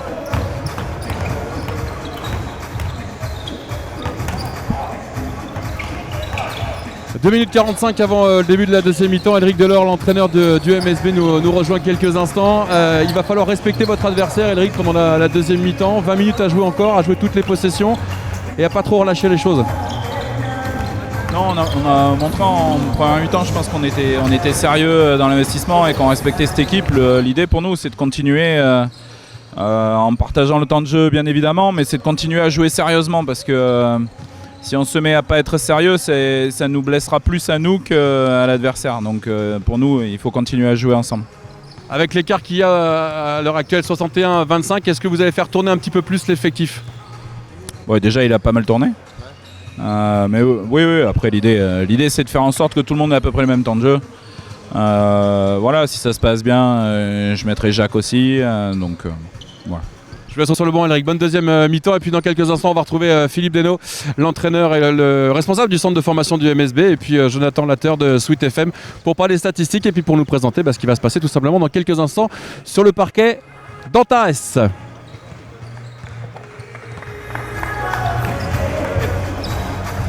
Merci Vincent. Elric Delors forcément satisfait de la première période, des 20 premières minutes de ces hommes. Philippe, justement statistiquement, ça se ressent aussi. Ah oui, une énorme différentiel entre le premier et le second quart-temps. Bon, ça s'était vu effectivement sur le terrain, où on avait signalé que les 2-3 premières minutes du MSB avaient été un petit peu laborieuses, toute proportion gardée bien évidemment. Mais le MSB qui était mené au rebond, je l'avais signalé 13-9 au premier quart-temps, a nettement rétabli la chose en passant à 26-15, cette fois en notre faveur. L'évaluation, on en parle rapidement. On était à 30-23 pour le MSB, on est passé à 79-18, ce qui prouve que, effectivement, des deux côtés du terrain, l'impact du MSB a été terrible. Et puis le MSB a surtout fait descendre le pourcentage de tir de 47 à 33% pour Tours, pendant que ce même MSB, lui, profitant justement des ballons gagnés qui engendrent souvent des paniers faciles, montait de 40 à 54%. Donc les chiffres parlent d'eux-mêmes et expliquent un tel écart. Mais il ne faut pas faire la fine bouche comme on dit. C'était l'enjeu un petit peu aussi pour le MSB de prendre le large et de respecter l'adversaire et de se respecter en continuant à jouer vraiment avec le plus de sérieux possible, ce qui a permis à Elric de partager le gâteau puisqu'on se rend compte que tout le monde a scoré. Ouais. Le plus c'est 13 avec Scott Bamford et le moins c'est 4. Donc c'est vraiment pour l'instant je pense une première partie très réussie pour le MSB qui doit effectivement, comme vous l'avez dit, satisfaire le staff. Avec un banc en plus avec un banc presque aussi efficace que le 5 majeur. Et ça fait plaisir lorsqu'on est coach, j'imagine. Tout à fait, ça fait plaisir et c'est aussi pour ça qu'il avait, je pense, équilibré un petit peu son 5, tout en sachant effectivement que, on a oublié de le signaler, mais que Terry Tarpey n'était pas aujourd'hui en tenue en tout cas. Il est sur le banc, mais il n'est pas en tenue. Il s'est blessé à l'entraînement en torse de la cheville. Voilà qui explique la raison de l'absence du franco-américain qu'on espère retrouver rapidement. Oui, je pense que d'ici la semaine prochaine et Orléans, il pourra peut-être venir à son tour se défouler à l'occasion d'une vraie rencontre. C'est reparti pour la seconde période avec Ateba pour Tours qui a effectué cette remise 61-25 pour le MSB. Côté sartois, on est reparti avec le même 5 qui avait. Et les deux côtés d'ailleurs, Tours oui. aussi. Hein, les deux effectifs sont repartis avec les mêmes 5 de départ. Keane avec Bamforce qui lui a remis. On va voir s'il va garder la passe pour Mokevicius. Là, c'est raté côté Monceau avec une bonne intervention. Non, c'est lui qui l'a manqué. Je pensais que la balle avait été touchée, mais elle n'a pas été touchée. Hein. Non, belle action collective. Ouais. Malheureusement, la dernière passe, c'était pas d'une grande qualité. Ouais, bien rattrapé. Et le 3 points est manqué. Et quand ils ont des occasions comme ça, les Tourangeaux qui ne les mettent pas forcément, la note va se corser au fur et à mesure des minutes parce que là, c'était un shoot à 3 points ouvert. Oui, clairement. Assez facile à convertir. Hein. Et c'est vrai qu'avec Ovi et Egui dans la raquette, ils hésitent un petit peu à s'aventurer quand même. Ouais, effectivement. Alors ça, on peut parler d'armes de dissuasion hein, quand même. Oui, oui, plutôt pas mal. Bamforce avec Keane à 3 points. C'est manqué, ça permet aux Tourangeaux de prendre le rebond défensivement. Et là aussi, les Monceaux sont peut-être un peu moins présents, en tout cas au rebond offensif dans ce début de match, de seconde période. Et comme tout à l'heure, hein, ouais. Début de mi-temps peut-être un petit peu poussif. Il faut quelques secondes pour se mettre en action avec Ovissoko, la passe dans le dos pour Baptiste. Il a l'opportunité de shoot, il la prend cette fois-ci et il l'a réussi. Là aussi, l'écran était parfaitement réussi devant lui. Oui, et à nouveau les Tourangeaux qui n'ont visiblement pas changé de principe, hein, passé sous l'écran et à nouveau, Kenny Baptiste a effectivement sanctionné, comme on dit. Voilà, sanction et effet immédiat, 64-27 désormais dans ce match et 2 points de plus inscrits pour les Tourangeaux par Jbam, comme on dit. Jbam, oui, qui... C'est son surnom, le franco-martiniquais. Le martiniquais. Effectivement, Oh, bien joué.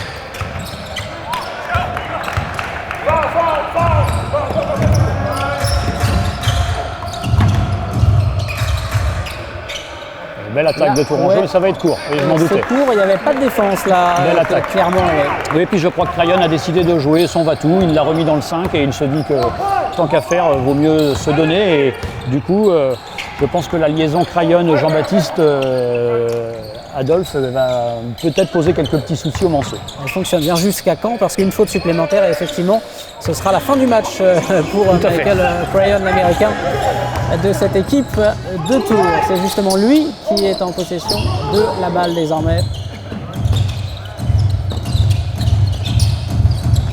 Ateba à 3 points, c'est manqué le rebond, la lutte entre Jbam et Iggy Mokevicius. Une grosse lutte entre les deux pivots.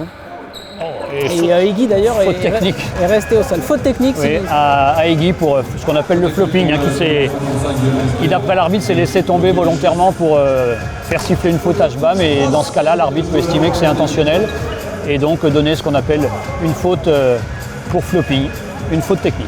Oui, il essaye de comprendre un peu la situation. Il discute un tout petit peu avec l'arbitre peut-être. C'est vrai que ça semblait pas évident comme ça. C'était pas évident, on ne peut pas dire qu'il en ait rajouté. En plus, c'est pas trop le style du joueur. Et on sait que Jbam est quand même quelqu'un d'assez rugueux et physique, même si Egui a du répondant.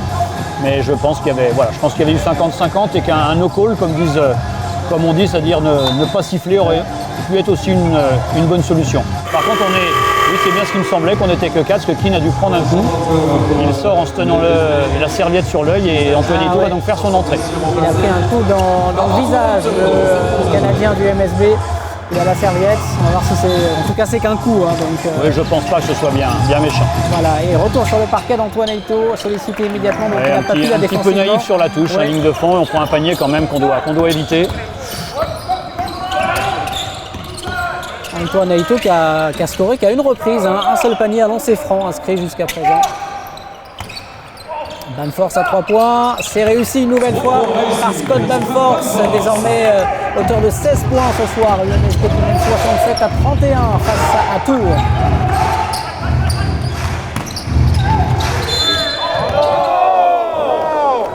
Et quelques supporters devant nous. Parce que c'est Les vrais supporters. voilà, les dirigeants du MSB qui sont dans la salle et qui désapprouvent complètement la décision de l'arbitre qui ont signalé une nouvelle faute et il va falloir signaler, regarder un petit peu Iggy Mokevicius, c'est sa 3e faute, sa 4e faute Sa même, 4e. ouais, du match, donc effectivement. On va Donc Alain voir. Kofi va faire son retour rapidement sur le parquet d'Antares. Bon, c'est vrai que Iggy avait vraiment la main sur le ballon, après il était un petit peu derrière, donc voilà, c'est une question d'appréciation comme on dit. Et Atebak a l'occasion de rapprocher un peu les Tourangeaux. Premier lancé franc réussi, 67-33 points. Deuxième tentative à suivre. Bien pour le joueur, on le disait tout à l'heure, meilleur scoreur de cette poule A du championnat de National 1 masculine et il réussit son deuxième lancé.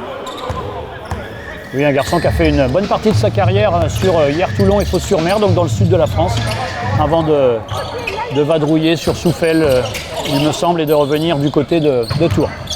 Donc encore un homme d'expérience. Hein. Oui. Ovi Soko qui a pris le shoot est victime d'une faute signalée par les arbitres du match. Il va donc avoir 2 lancers francs. Le Britannique. Non, ça sera pas. C'était avant la tentative de shoot, donc ça sera plutôt remise en jeu. Voilà, une remise en jeu pour les Manceaux, pour Scott Bamforth et Antoine Eito.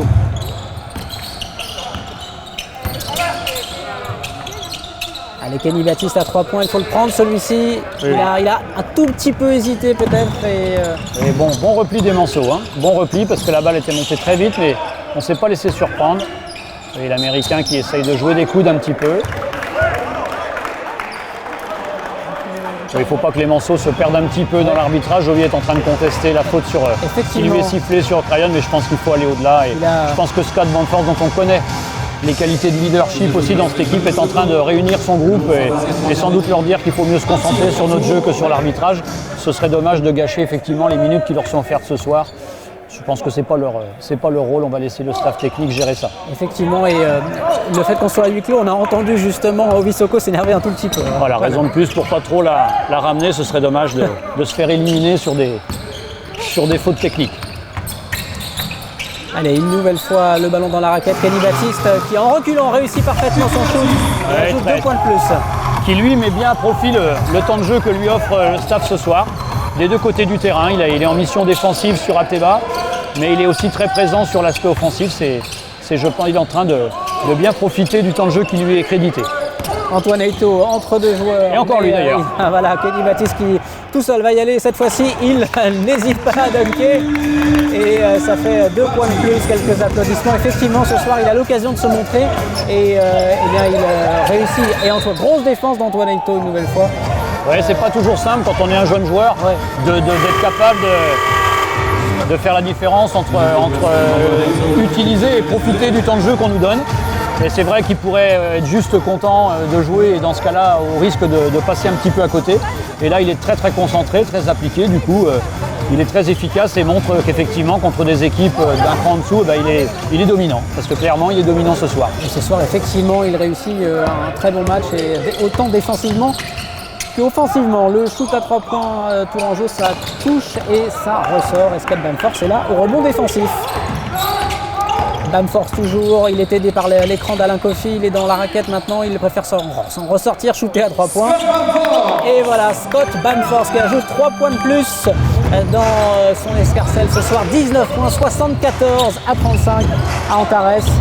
Elle va être belle récupération de Kenny Baptiste une nouvelle fois sur Jbam, là c'est très bien fait effectivement. Et Antoine Eito pour Alain Kofi. Kofi, malheureusement ça n'ira pas au bout, est-ce qu'il n'y a pas une petite faute? C'est ce qu'on réclame peut-être du côté des Manceaux, c'est pas sifflé. De l'autre côté, on est déjà dans la raquette Mancel et ça fait 2 points de plus pour les Tourangeaux. Et on avait vu une très belle interception de Kenny Baptiste, c'est vrai, très présent. On dit beaucoup de bien de lui depuis le début du match, mais à juste titre.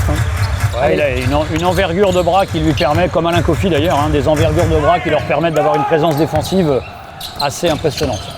Bamforth, une nouvelle fois, il est chaud, il a la main chaude. Scott Bamforth, et il ajoute. Je crois que ça fait 7 sur 12. C'est quand même assez impressionnant, je pense. pense pas me tromper, mais on doit être à 7-12, donc ça commence à faire beaucoup. Effectivement, 22 points pour Scott Bamford depuis le début de ce match, 77-37. Et du coaching, côté sartois, le retour de Williams Narras, la sortie de Scott Bamford pour Valentin et Dovi Bigot. Soko. Et Dovi Soko, effectivement. Pour Vittorio Braun.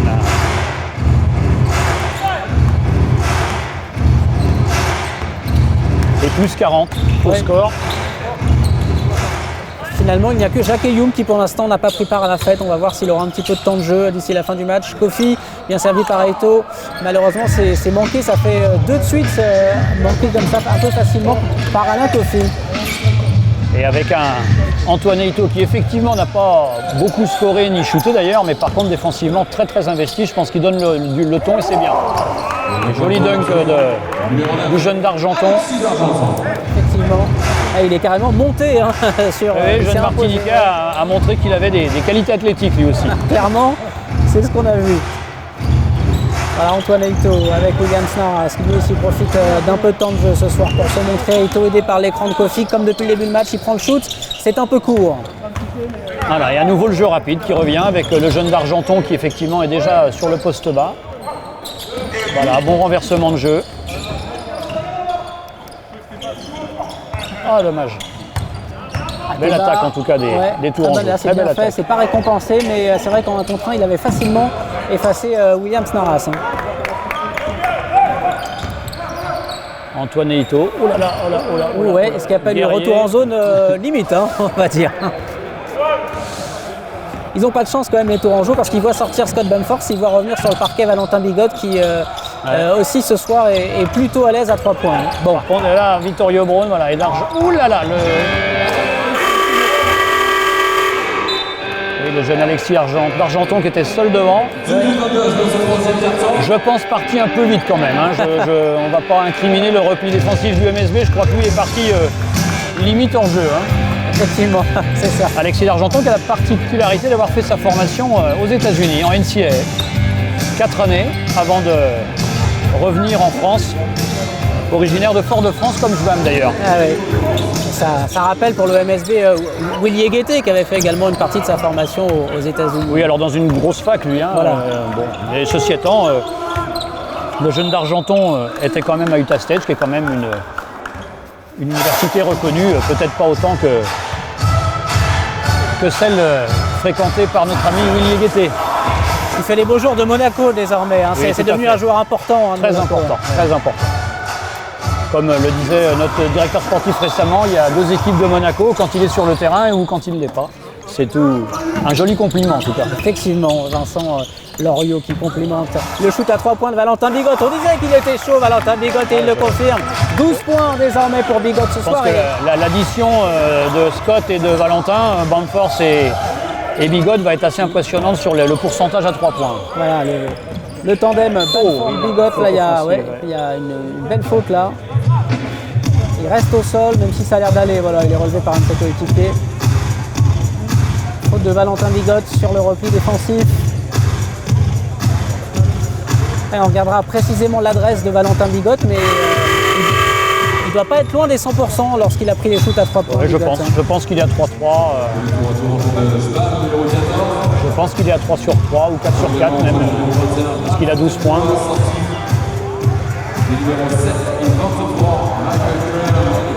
Et des rotations du côté Tourangeau. C'est logique, il n'y a plus grand chose à jouer dans ce match. Lui aussi doit profiter de ce match-là pour remettre un petit peu ses joueurs en rythme. C'est vraiment très important. Même si cette équipe de Tours, elle a pas mal joué en novembre, au mois d'octobre. Pardon, c'est son seul match aussi officiel du mois de novembre, mais elle a beaucoup joué au mois d'octobre. Elle a joué d'ailleurs l'intégralité. Oui, elle n'a aucun match de retard à rejouer, c'est pour ça qu'elle est très bien positionnée dans son championnat, parce qu'en cas de reprise, elle n'aurait pas à courir après les matchs à rejouer. Il faut savoir qu'ils ont joué 6 matchs, là où certaines équipes en ont joué que 2. Donc c'est quand même, là on parlait d'équité tout à l'heure, là aussi, les équipes qui vont devoir rattraper des matchs en permanence, c'est un véritable handicap. Ce qui est le cas du MSB en Jeep Elite. Oui, alors qu'après en NM1, même si c'est de moins en moins vrai, vous n'avez pas forcément la même disponibilité pour vos joueurs en semaine. Ça c'est plutôt bien fait de la part de Vito Braun. Voilà. Ouais, il s'était un peu contenté du tir à 3 points pour l'instant. c'est bien aussi qu'il montre que lui aussi a cette polyvalence dont on parlait tout à l'heure avec Ovi Soko ou William Naras. Vito Braun qui va avoir en plus l'occasion d'ajouter un point supplémentaire pour le MSB grâce à ce lancer franc obtenu. La faute sur l'Américain.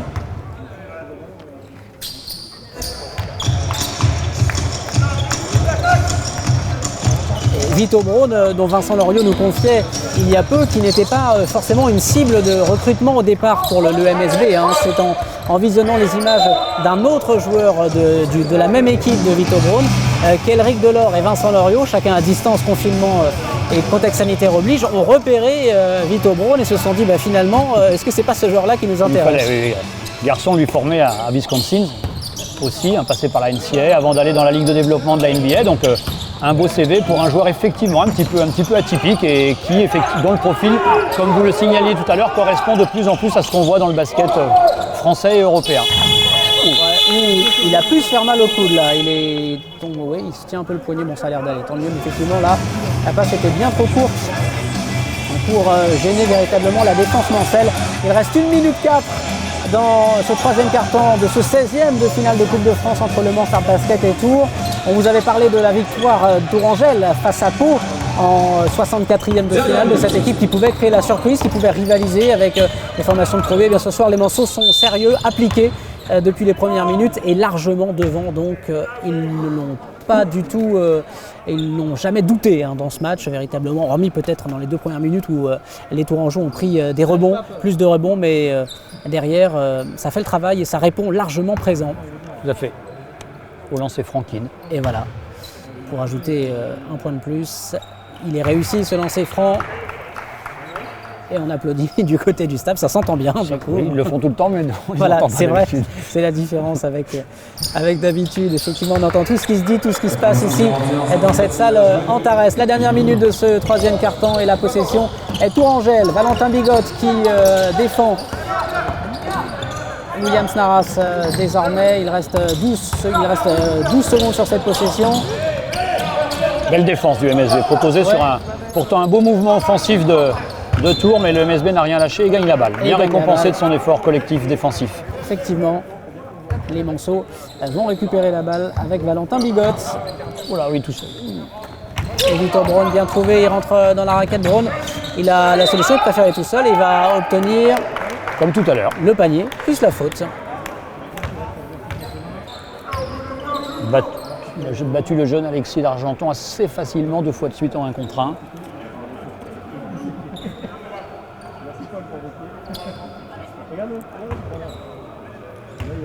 Il va inscrire son 12e point du match, Vito Braun. Et c'est fait, 12 points pour lui ce soir. On va avoir effectivement une marque très répartie à l'image de ce que propose un MSB très collectif. Je pense que pour l'instant la copie est assez propre.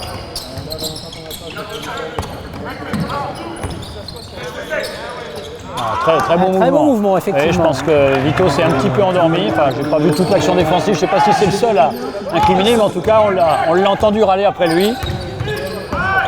Allez, Bigotte, c'est les 3 dernières secondes. Le shoot à 3 points de Vito Braun pour se rattraper de son oubli défensif. Derrière, la tentative désespérée, Tourangelle. Fin de ce troisième quart-temps, 88-43. Vincent, tout de suite, pour une interview. C'est la fin du troisième quart-temps ici à Antares, 88-43 si vous nous rejoignez sur la chaîne YouTube du MSB ou sur la page Facebook. Yves de la Fouchardière, le président du conseil de surveillance et également le directeur des fermiers de Loué, le partenaire maillot du MSB, nous rejoint quelques instants. Yves, un contexte particulier, une salle à huis clos qui fait triste à voir pour les partenaires et le partenaire que vous êtes. Oui, mais c'est la règle du jeu actuellement, donc il faut jouer avec les règles du jeu. La règle du jeu, c'est pas de public actuellement. Mais on a une belle équipe, donc je pense qu'on verra du public avant la fin de la saison, ça c'est certain, et il faut juste prendre son mal en patience. Un petit point sur le résultat actuel, 88-43. On parle beaucoup de hiérarchie ce soir entre la N1 pour Tours et la Jeep Elite pour Le Mans. Vous êtes un président du conseil de surveillance heureux pour le moment ? Alors évidemment qu'on attendait un bon résultat pour l'équipe du Mans, ça fait surtout plaisir de voir les joueurs en forme. Chacun prend son temps de jeu avec des résultats, on ne voit pas de joueurs qui ne soient pas là. Et c'est ça qui est important ce soir. Donc le score, on savait que la victoire devait être là. Le plus gros score fera toujours plaisir, mais pour autant, ce qui est intéressant, c'est de voir jouer les joueurs avec ce niveau-là. Merci, je vous laisse retourner en tribune. Yves de la Fouchardière, le président du conseil de surveillance du Mans. On retourne tout de suite sur le parquet pour le dernier quart-temps avec Jonathan Latter de Sweet FM et Philippe Desnaux, le directeur du centre de formation du MSB. Merci Vincent. Voilà, dans 30 secondes, ça va repartir dans ce match pour le dernier quart-temps, 88-43. Philippe, à quoi il faut précisément faire attention du côté sartois pour ces tout derniers instants de match? Là, c'est 10 à la minute, le match est gagné, on le sait, il n'y a plus d'enjeu maintenant. Oui, je crois qu'il faut faire ce qui a été fait dans le troisième quart-temps, respecter l'adversaire, respecter les consignes du staff et que chacun puisse effectivement à l'occasion des 4, 5, 6 minutes qui lui sont données, essayer de montrer vraiment l'envie et de garder l'image de sérieux d'ailleurs que le staff ne manque pas et les dirigeants ne manquent pas de souligner depuis le début d'année. Un groupe sain, je pense que le recrutement a aussi été fait en ciblant des joueurs qui étaient aussi des gens dont les comportements, les attitudes, l'investissement au quotidien étaient sérieux et ça se voit parce que c'est le genre de match qui pourrait tourner un petit peu en deuxième mi-temps au n'importe quoi. Alors même si effectivement le troisième quart-temps n'a été gagné entre guillemets que 27-18, je trouve que ce qu'a proposé Le Mans est cohérent. Mais un petit mot aussi pour dire que ce que propose Tours est très cohérent aussi parce qu'il faut quand même aussi avoir envie de jouer quand on est dominé par moments comme ils l'ont été. Et je trouve que ce que l'équipe de Pierre Tabano propose des deux côtés du terrain est tout à fait cohérent, tout à fait intéressant et qu'eux aussi mettent tout à fait à profit les minutes qui leur sont données ce soir. Effectivement, belle performance malgré tout, dans ses limites, on va dire, de cette équipe de Tours qui évolue, on le rappelle, en National 1. Pour celles et ceux qui nous rejoignent ce soir sur YouTube pour suivre ce match, on espère que vous prenez malgré tout du plaisir, vous qui êtes chez vous. On a voulu faire vivre cette rencontre depuis la salle Antares vide, contexte sanitaire oblige.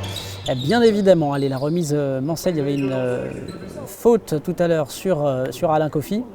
Il y a une discussion avec le coach tourangeau et l'arbitre, incompréhension peut-être. La balle va être rendue aux joueurs du Mans Sarthe Basket et c'est Keane qui va faire cette remise en jeu avec Williams Narras. Le shoot, là aussi la faute, il est bousculé Williams Narras, il va obtenir les deux lancers. Faute pour le jeune UG.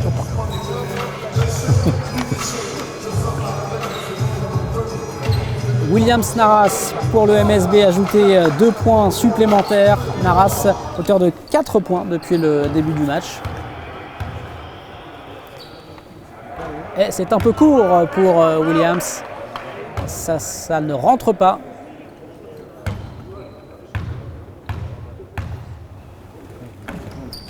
Et il se reprend sur le deuxième. Williams Narras 89-83. Le MSB qui normalement devrait logiquement et facilement dépasser la barre des 100 points ce soir. Oui, je crois que la question va être assez vite réglée. Assez vite répondue pour... Oui. Pour reprendre une célèbre expression.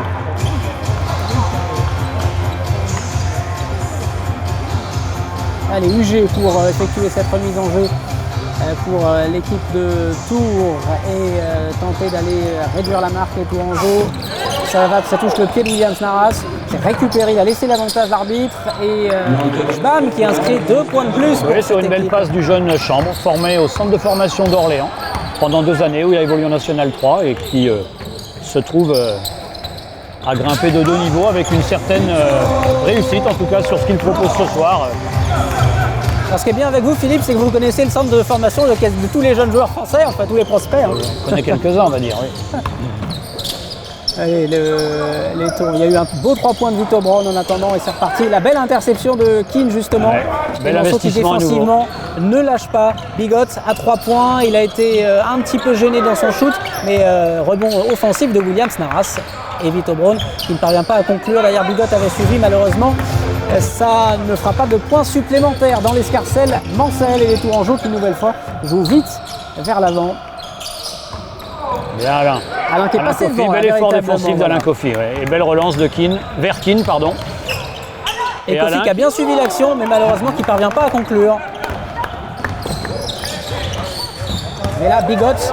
Allez, c'est pour lui. Alain, vas-y. Alain Coffy, cette fois-ci tranquille. Voilà.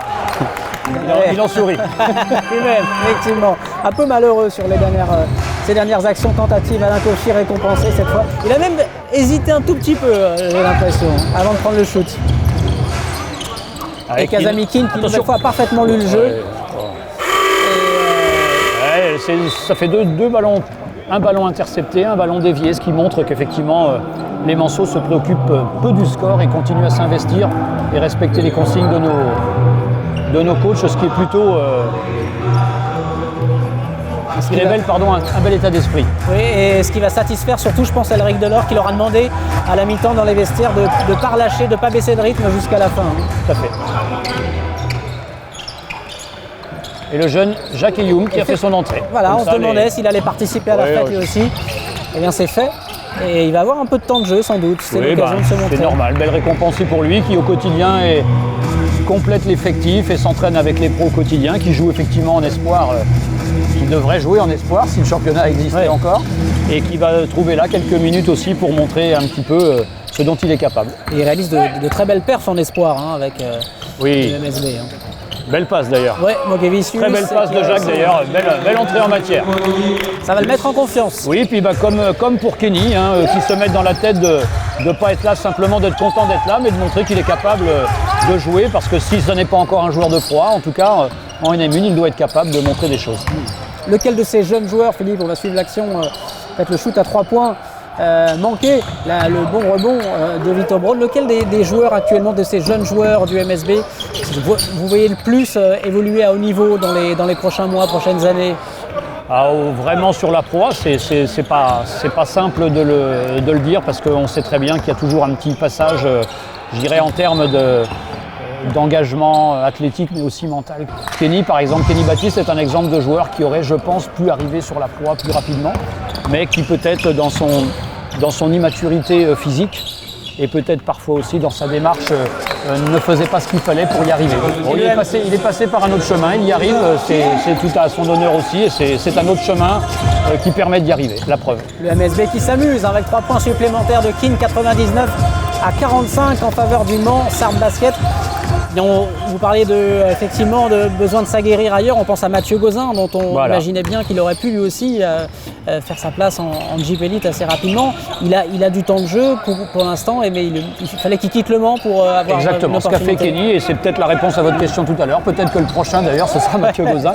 J'étais en train de chercher parmi ceux qu'on avait cette année chez nous, mais j'oublie pas Mathieu qui a passé 4 belles années à nos côtés, qui n'est pas loin encore d'une énième interception et qui effectivement est parti s'aguerrir du côté de la proie lui directement. Donc si avec Chalon-Reims ça se passe bien, on a bon espoir effectivement de pouvoir le récupérer, mais ce passage par la Pro B ou la N1 est parfois nécessaire pour beaucoup de jeunes joueurs. Ça peut pas être vécu, ça doit pas être vécu comme une régression. Du tout. Et d'ailleurs c'est parfait que des gens comme Kenny le fassent et le réussissent. J'espère que Mathieu va le réussir aussi, parce que ce seront des bons exemples pour les garçons qui vont arriver derrière, et une charge à nous aussi de leur montrer qu'effectivement ce chemin-là est loin d'être une sanction, loin d'être une punition, parce que même en NM1, tous n'y arriveraient pas. Un peu court là, le shoot de Vitor Braun, le rebond était pour les Tourangeaux. Et là, très belle défense de Keane. Très belle défense, mais charge comme on dit. Belle charge, voilà, exactement, plutôt. Et ça va, ils se sont tous relevés, il n'a pas l'air de souffrir, il va y avoir un peu de coaching avec effectivement beaucoup de turnover. Mais c'est aussi vraiment Keane montre exactement ce qu'il faut faire. C'est un investissement terrible en défense. Il a été à l'origine de 2 ou 3 interceptions. Là, il se donne vraiment pour obtenir le passage en force. Et bien effectivement, quand on a couru 4-5 bonnes minutes des deux côtés du terrain comme ça, il n'y a pas de raison de ne pas laisser sa place. Et on a le sentiment d'un devoir accompli. Et c'est tout à son honneur à lui de laisser sa place à Antoine maintenant, qui, je n'en doute pas, va s'investir de la même manière.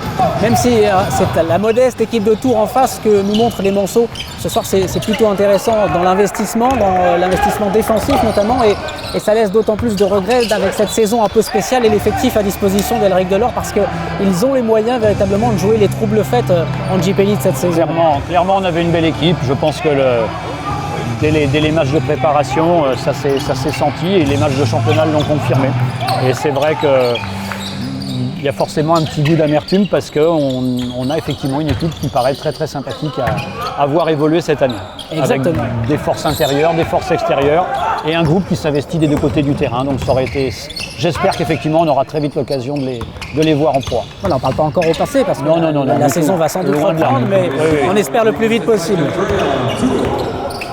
Il reste moins de 5 minutes dans ce match et le MSB attend le shoot qui fera passer la barre des 100 points aux hommes d'Elric Delors. Ce sera peut-être celui-ci de Kenny Baptiste. Jacques Eyoum, et il est sorti ce ballon, elle va être récupérée malgré tout par Ayoum.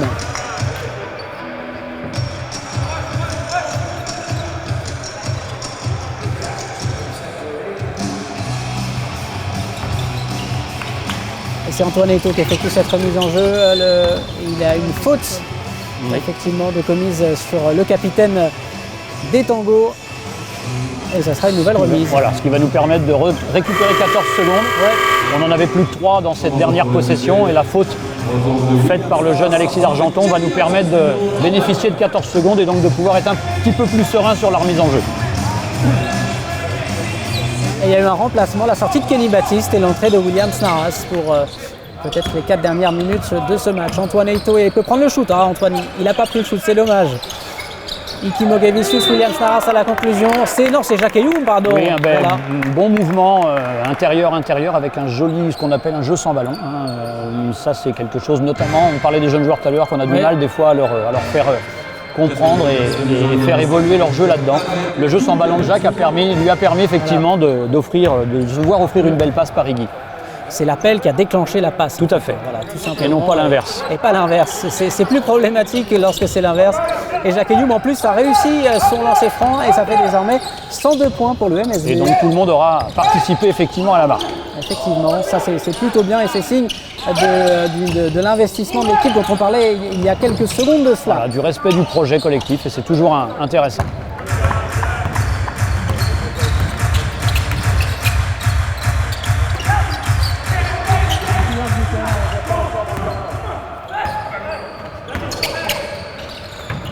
Très bien, ressorti à nouveau. Allez, 3 points pour Jacques Ayoum. Là, il avait le temps et il a peut-être un peu. Ouais, in out, exactement, c'est sorti.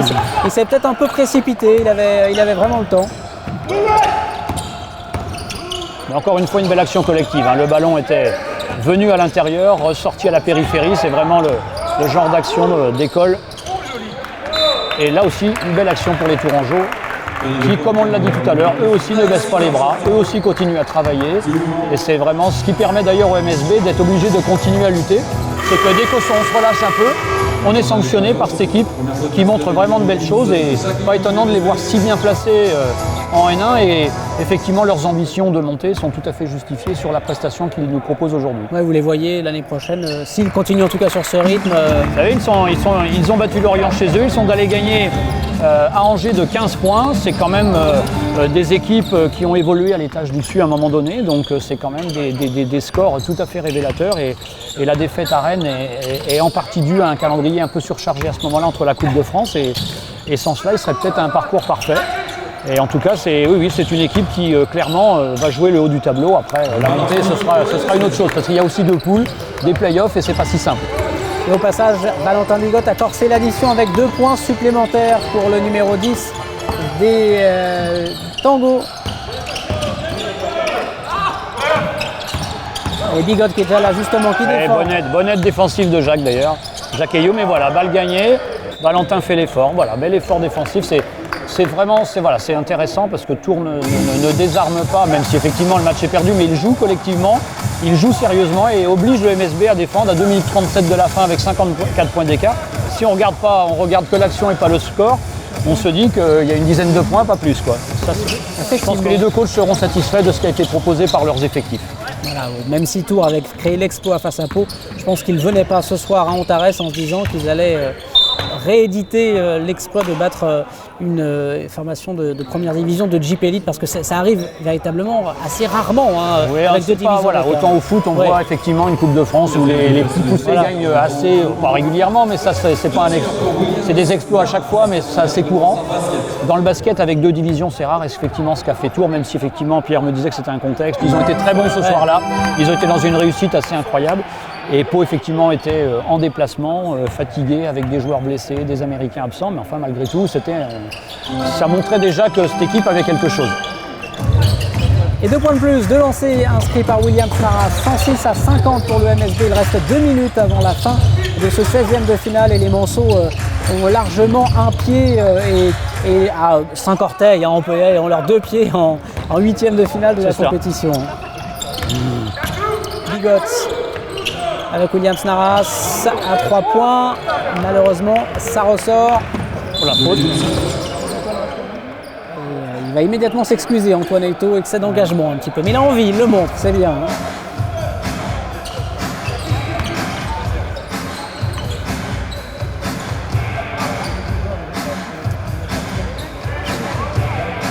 Et Jacques Ayoub va finir le match, hein. Il lui a laissé 7 minutes de temps de jeu à Elric Delors. Oui, mais je pense que c'est respectueux du staff, c'est les jeunes, puisque bon, Kenny effectivement lui est dans l'effectif, mais des joueurs comme Jacques, Ayoub, Daraba, Magassa, sont Mathias Van Den Lint, Alaeddine Boutayeb, pour ne citer que, sont partenaires d'entraînement et les joueurs pros sont effectivement bien contents de les avoir tous les jours avec eux pour s'entraîner. Donc c'est un juste retour des choses, comme on dit.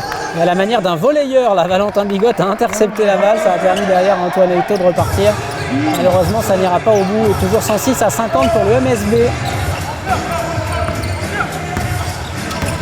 Voilà, et on voit Antoine encore s'acharner défensivement, c'est très bien. Jusqu'au bout, ils auront fait le travail, c'est vraiment intéressant. En même temps, ils n'ont pas souvent l'occasion de se dépenser en match en ce moment, les Sartois, donc il a envie de rentrer, de bien dormir ce soir, et c'est ce qui va se passer. Ayoub à 3 points dans le corner, c'était ouvert, toujours pas, ça rentre pas à 3 points. Malgré les encouragements du banc, les joueurs se levaient pour... Ça aussi, c'est un signe qui ne trompe pas. Hein. Lorsque ses coéquipiers sur le banc l'encouragent, savent qu'il est jeune pour le mettre en confiance. Et Kenny Baptiste rentre parce qu'Antoine Eyto apparemment a dû prendre un petit coup sur l'épaule. C'est jamais agréable, je pense pas que ce soit méchant, mais sur le coup ça fait mal. Oui, effectivement, Antoine qui reste là-bas en dehors des limites du parquet, il se teste un petit peu. Il grimace, Antoine Eyto, on va suivre ça de près. Et retour pour la dernière minute de ce match de Kenny Baptiste. Qui va finir meneur de jeu, voilà. Parce qu'on n'a plus de, comme on le disait tout à l'heure, il n'y a plus de joueurs spécifiques pour les postes. Donc le MSB va finir vraiment avec des joueurs de grande taille. Et Jacques Ayoub, voilà, applaudi par tout le monde, par la salle qui ajoute 2 points de plus. Et mine de rien, c'était son 5e point. Voilà, c'est 5 points en 7 minutes. Ouais, avec les encouragements d'Egui Mokevicius sur le banc.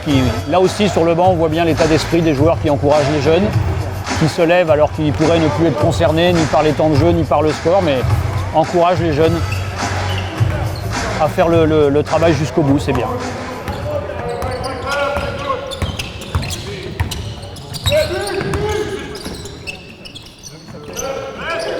Voilà, dernière 45 secondes. Et un de plus. Hein. Voilà, la faute de Valentin Bigotte.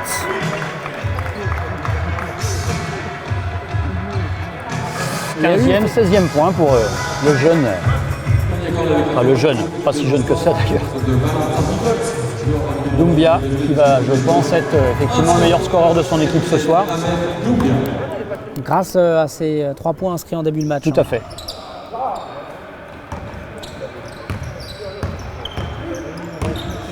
Voilà, Kenny Baptiste en meneur de jeu. Ça, c'est assez rare, non? Il a joué un petit peu à ce poste-là. Non, pas dans sa formation en tout cas. Hein. Même s'il n'avait pas ce gabarit-là et qu'il était effectivement beaucoup plus petit. Et Victor Brown qui vient ajouter 2 points de plus pour le MSB.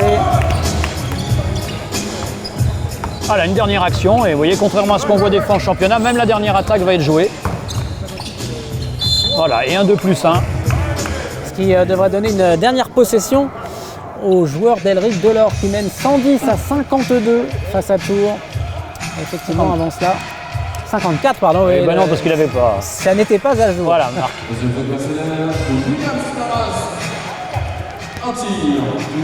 Et finalement, il n'aura pas pris sa 5e faute. Non, comme quoi, finalement, des fois, quand on rentre en se disant bon, allez, je donne tout, je m'occupe pas des fautes, c'est des fois aussi bien que de calculer et des fois, on se fait attraper quand même à vouloir se protéger.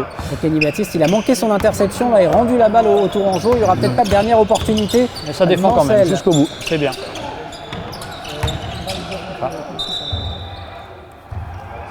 Allez, 2 secondes à jouer. Cette fois, je pense que c'est bel et bien fini. Les joueurs se lèvent.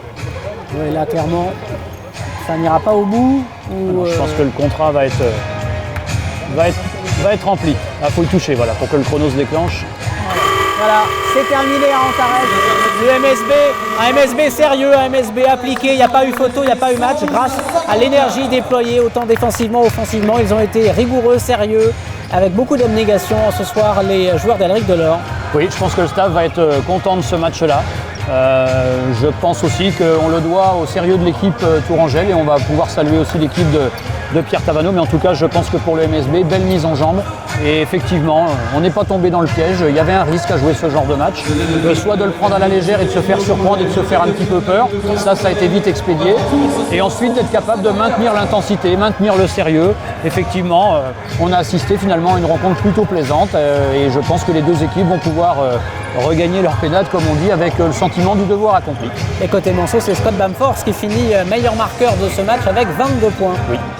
On va attendre peut-être une réaction dans les quelques secondes qui viennent avec Vincent sur le parquet en compagnie d'un des joueurs Manceau ce soir. Alors oui, c'est assez drôle, on voit les joueurs qui se tournent, qui applaudissent. Oui. Évidemment, ils en ont l'habitude, même si ce soir les tribunes sont vides. C'est bien pour tous les gens qui sont devant leur écran. Ils voient que voilà, on pense fortement à eux, les joueurs pensent à eux. Il nous manque énormément et on espère que très très vite ils pourront venir garnir les tribunes à nouveau dans Tarès et venir pousser leur équipe. Sur ce qu'ils ont vu ce soir, j'imagine que ça doit les mettre en appétit. Effectivement, parce qu'on a vu vraiment un très beau match. On espère que vous en avez bien profité aussi chez vous. Le MSB qui s'impose 110-54 face à Tours et réaction justement de l'un des héros du soir, l'un des hommes Manceau. On est avec Kenny Baptiste. Kenny, fin du match, fin de ces 16e de finale de la Coupe de France. Un match où tu as pu t'exprimer. 11 points, on t'a vu sur pas mal de secteurs de jeu. Comment tu as vécu cette victoire ce soir? C'était un bon match, franchement, niveau défensif et offensif. Après, on n'a pas sous-estimé l'équipe, on a joué à fond. Et puis après, j'ai trouvé mes marques facilement. Ça a été. Tu te sens bien, tu es à la maison? Ouais, je suis à la maison. De retour à la maison, comme on dit. Alors, on le disait, maintenant, ça va être difficile de se projeter sur les prochaines rencontres, que ce soit en Coupe de France ou en Jeep Elite. Le principal, maintenant, c'est de rester concentré, de revenir régulièrement à la salle s'entraîner, soit en collectif, soit en individuel. Ouais, c'est ça, exactement. On s'entraîne tous les jours, 2 fois par jour, en muscu, basket. Après, c'est dur, c'est sûr. Mais après, c'est comme ça, c'est la vie. Hein. Après, voilà, c'est comme ça, voilà. C'est la vie, et la vie, c'est aussi de retourner au vestiaire. Salut Kenny.